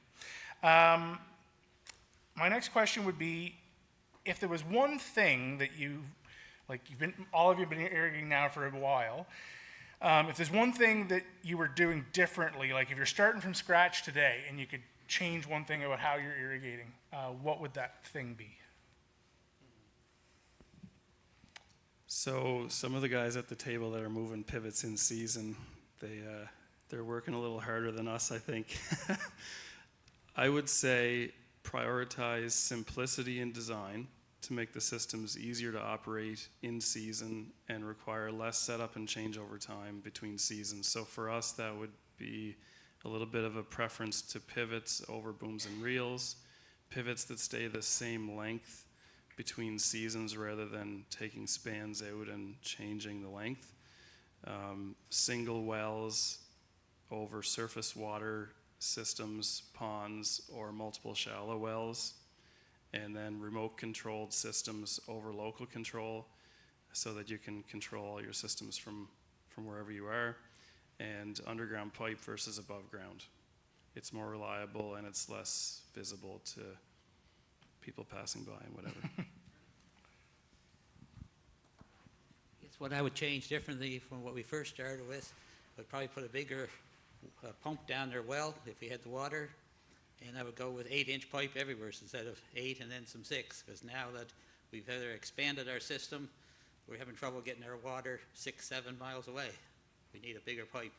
An 8-inch will take twice as much water as a 6-inch and a lot less pressure drop.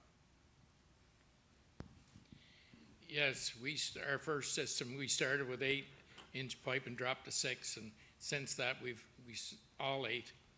But I think you want to stay with one kind, whichever kind it is. Then you have spare parts. You don't.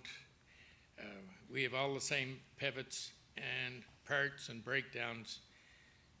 That's important because you're going to have them. You're always going to have some problems. I would have to agree with all the points that you guys just made. But I would say I was very fortunate when I started to be able to work with the engineers from the department. Helped me design my ponds and a good part of my pipeline as well. I had a consultant from Ontario, which helped me design my pipeline and the pumps. And yeah, I don't think there's a whole lot there I would change. Getting good advice. Getting good advice, and yeah, I think that's the biggest part right there. Okay. Does anybody, and we have some time for questions. Does anybody have any questions? There is a microphone here. Peter. Alan, did you say you were pumping water 6 miles? Yep. Okay.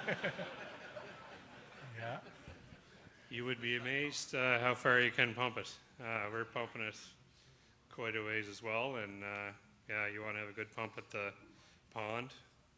We have ponds. We don't have high capacity wells because there was a moratorium in place when we started. So,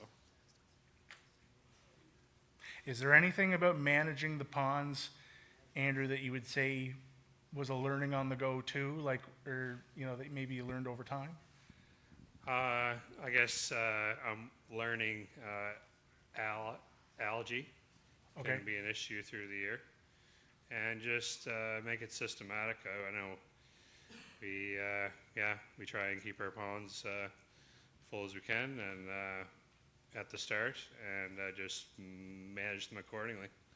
This year was a true testament to the ponds, and keep up with the capacity, and yeah, there was no rain from the the 1st of July till September, and we irrigated, I think, 10 rotations at least, so it's pretty intense. And Andrew, I know, I think some of your ponds were engineered like Darren was talking about in natural low spots to be able to Yep. take in some of that water. Yeah, so our pond on the Kelly Road, we designed it so it's about 250 acres that will drain all the snow runoff and snow melt, and any rainfall events as well will drain into that pond, so.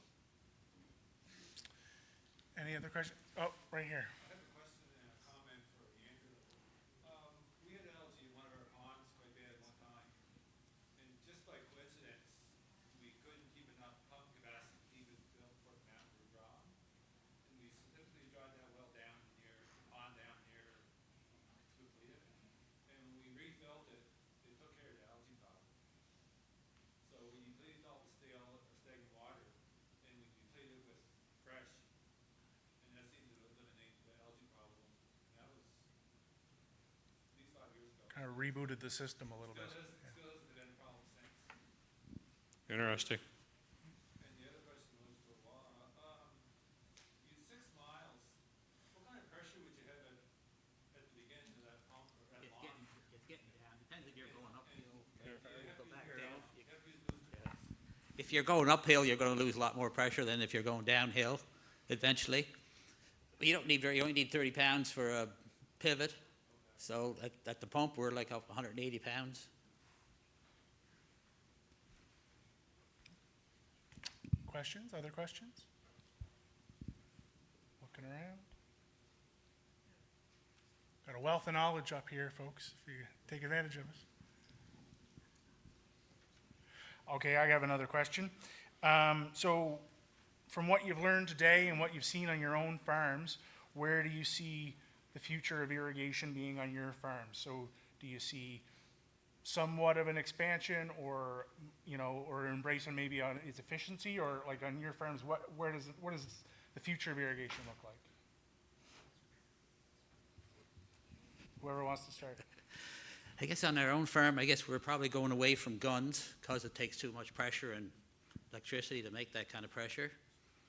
And expanding, I guess there should be 3 more pivots arrive on a truck any day at our place. So I guess we're still wanting to irrigate more. Mm-hmm. We see that it works. We've been doing it for so long, so. Yeah, I think, you know, as we look at irrigation on our farm, we looked first to the fields that we found it difficult to consistently grow a profitable potato crop on. So we looked to kind of sandier soils. You know, at the time we were growing some varieties that aren't near as productive as some of the ones today as well. I think we would plan for like some slow, steady growth. This season, obviously, you know, irrigation helped a lot in some areas. And we're thankful to have irrigation where we did. I think we're trying to be quite aware of kind of like the public perception of farming and irrigation, and really stewarding the trust of the public as well, or trying our best to do that. And I think we need to be a little cautious, like some of the examples that the guys were speaking of today from Manitoba and Saskatchewan. Some of those systems are designed for a lot of water. You know, we talk a lot about supplemental irrigation here. I think if we as farmers all pursued like 2-inch per week systems and pursued a lot of new irrigation, I think that, you know, things like allocation in some regions would run out very quickly. And so, yeah, I think that we will look to continue to grow irrigation a little bit, but I think we'll be careful to try to walk and not run. Adam, before you pass it on, I have a question pertaining particularly to you guys. So I know you mentioned you guys grow, you know, you grow some full season, you know, table varieties, and you have some shorter season table varieties, and you also grow some creamers. Do you irrigate some of the creamers, and is it maybe only irrigate it for a short period of time for is it more like for scab control and things like that? Or, you know, or do you irrigate them as much as some of the other varieties? Yeah, I guess I'll say we still have lots to learn about where irrigation can be best utilized and the impact. So I think scab control is definitely an important piece, and to do that it requires keeping the soil moisture up handy, that field saturation level during tuber initiation, and so we do try to manage for scab in some cases. And in creamers, I think it can definitely help with quality and skin finish there, and as well as uniformity and sort of maintaining a heavier set. It is a pretty short season, and so we're still working out how to prioritize that, because those fields can be top killed and finished off when some more full season varieties are working their way through August and early September when there's a real moisture deficit. And so you got to kind of decide. In some cases, you can't move systems in season because you don't have a water supply at another field. So it's not uncommon on our farm to see, something that's top killed mid-July and cover crop growing end of August and a pivot sitting there with nothing to do. So. And Elwood, I have just a question before you answer my first question, but maybe you could integrate this into it as well. I'm wondering about with berries. You said, there's a pretty good relationship between water and your yield on berries. With berries, do you have to worry about too much water? Like, can the berries get too swelled or get too big or too waterlogged, or? No, we try to shut the water off 5 days before we harvest, but it takes 2 years to grow a crop of berries. So when your fruit is sizing this year, our fruit buds for next year are being formed. So if your crop is stressed, the berries for next year are stressed. Okay. So we're irrigating the whole farm right across. We're 70% irrigated. Our goal is to take it to 100%. But also, I think we need to put more water on than what we originally thought, because the more water we put on, the bigger the crop. This year with the heat units, it was just the more water, the bigger the crop, the more pounds. So you're irrigating both in your non-berry years and your berry years? We're irrigating everything. Okay. Andrew? I guess I see it as the future. Irrigation is a must on our farm, I see. I know the varieties of potatoes that we grow all seem to respond differently as well. I think we need to do a lot of research on that to see what varieties require. Right now, we don't really know that. When I mentioned the 15%, you drop below 15%, we're in fear that we're not going to be able to get it back to 15%. So we need to really zoom in on that. And the technology and the variable rate, stuff like that.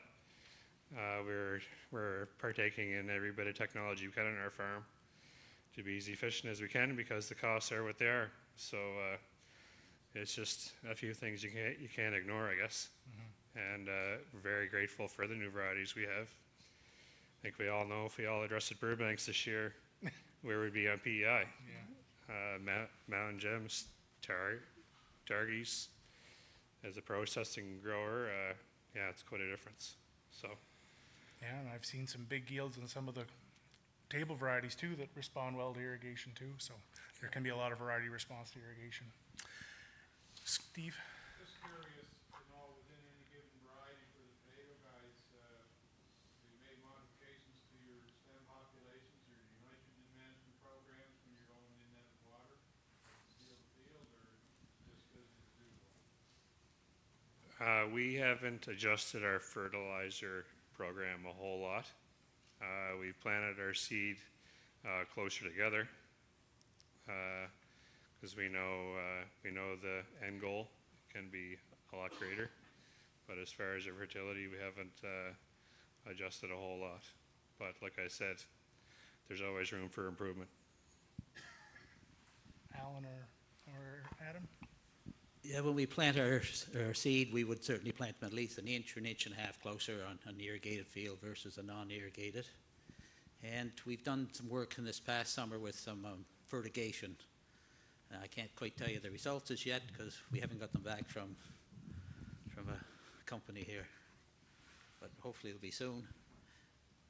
They said it looked good when they done the digs. Yeah, we do make some small adjustments to seed spacing and to fertility for kind of the target yield number. And we've also just done a little bit of work in fertigation. I think there's probably, for us, lots to learn there. And so kind of just taking it slow and doing a little bit and trying to learn from it. Any last questions before we wrap up?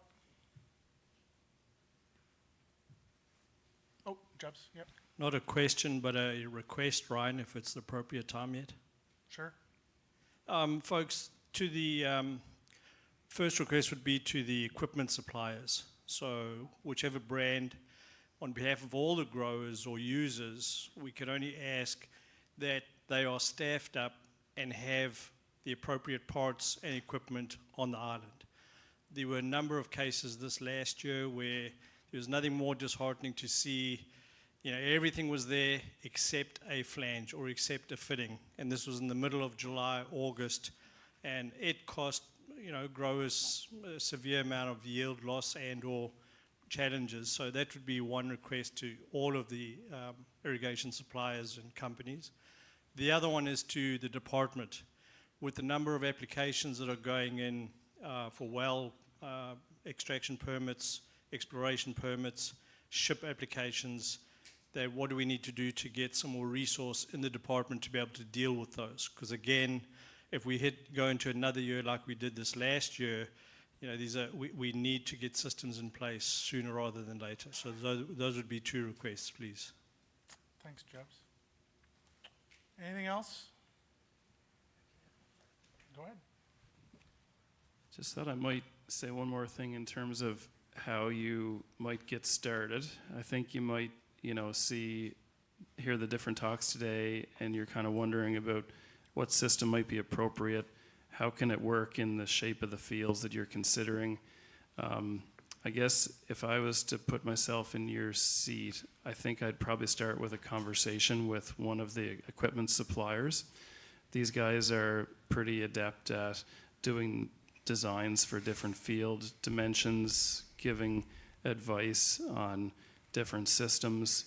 And then they might also help with kind of the water requirement that you might need to service that system, which then, you know, kind of takes you down the road of applying for a groundwater permit and whether it's one well or two wells or that sort of thing.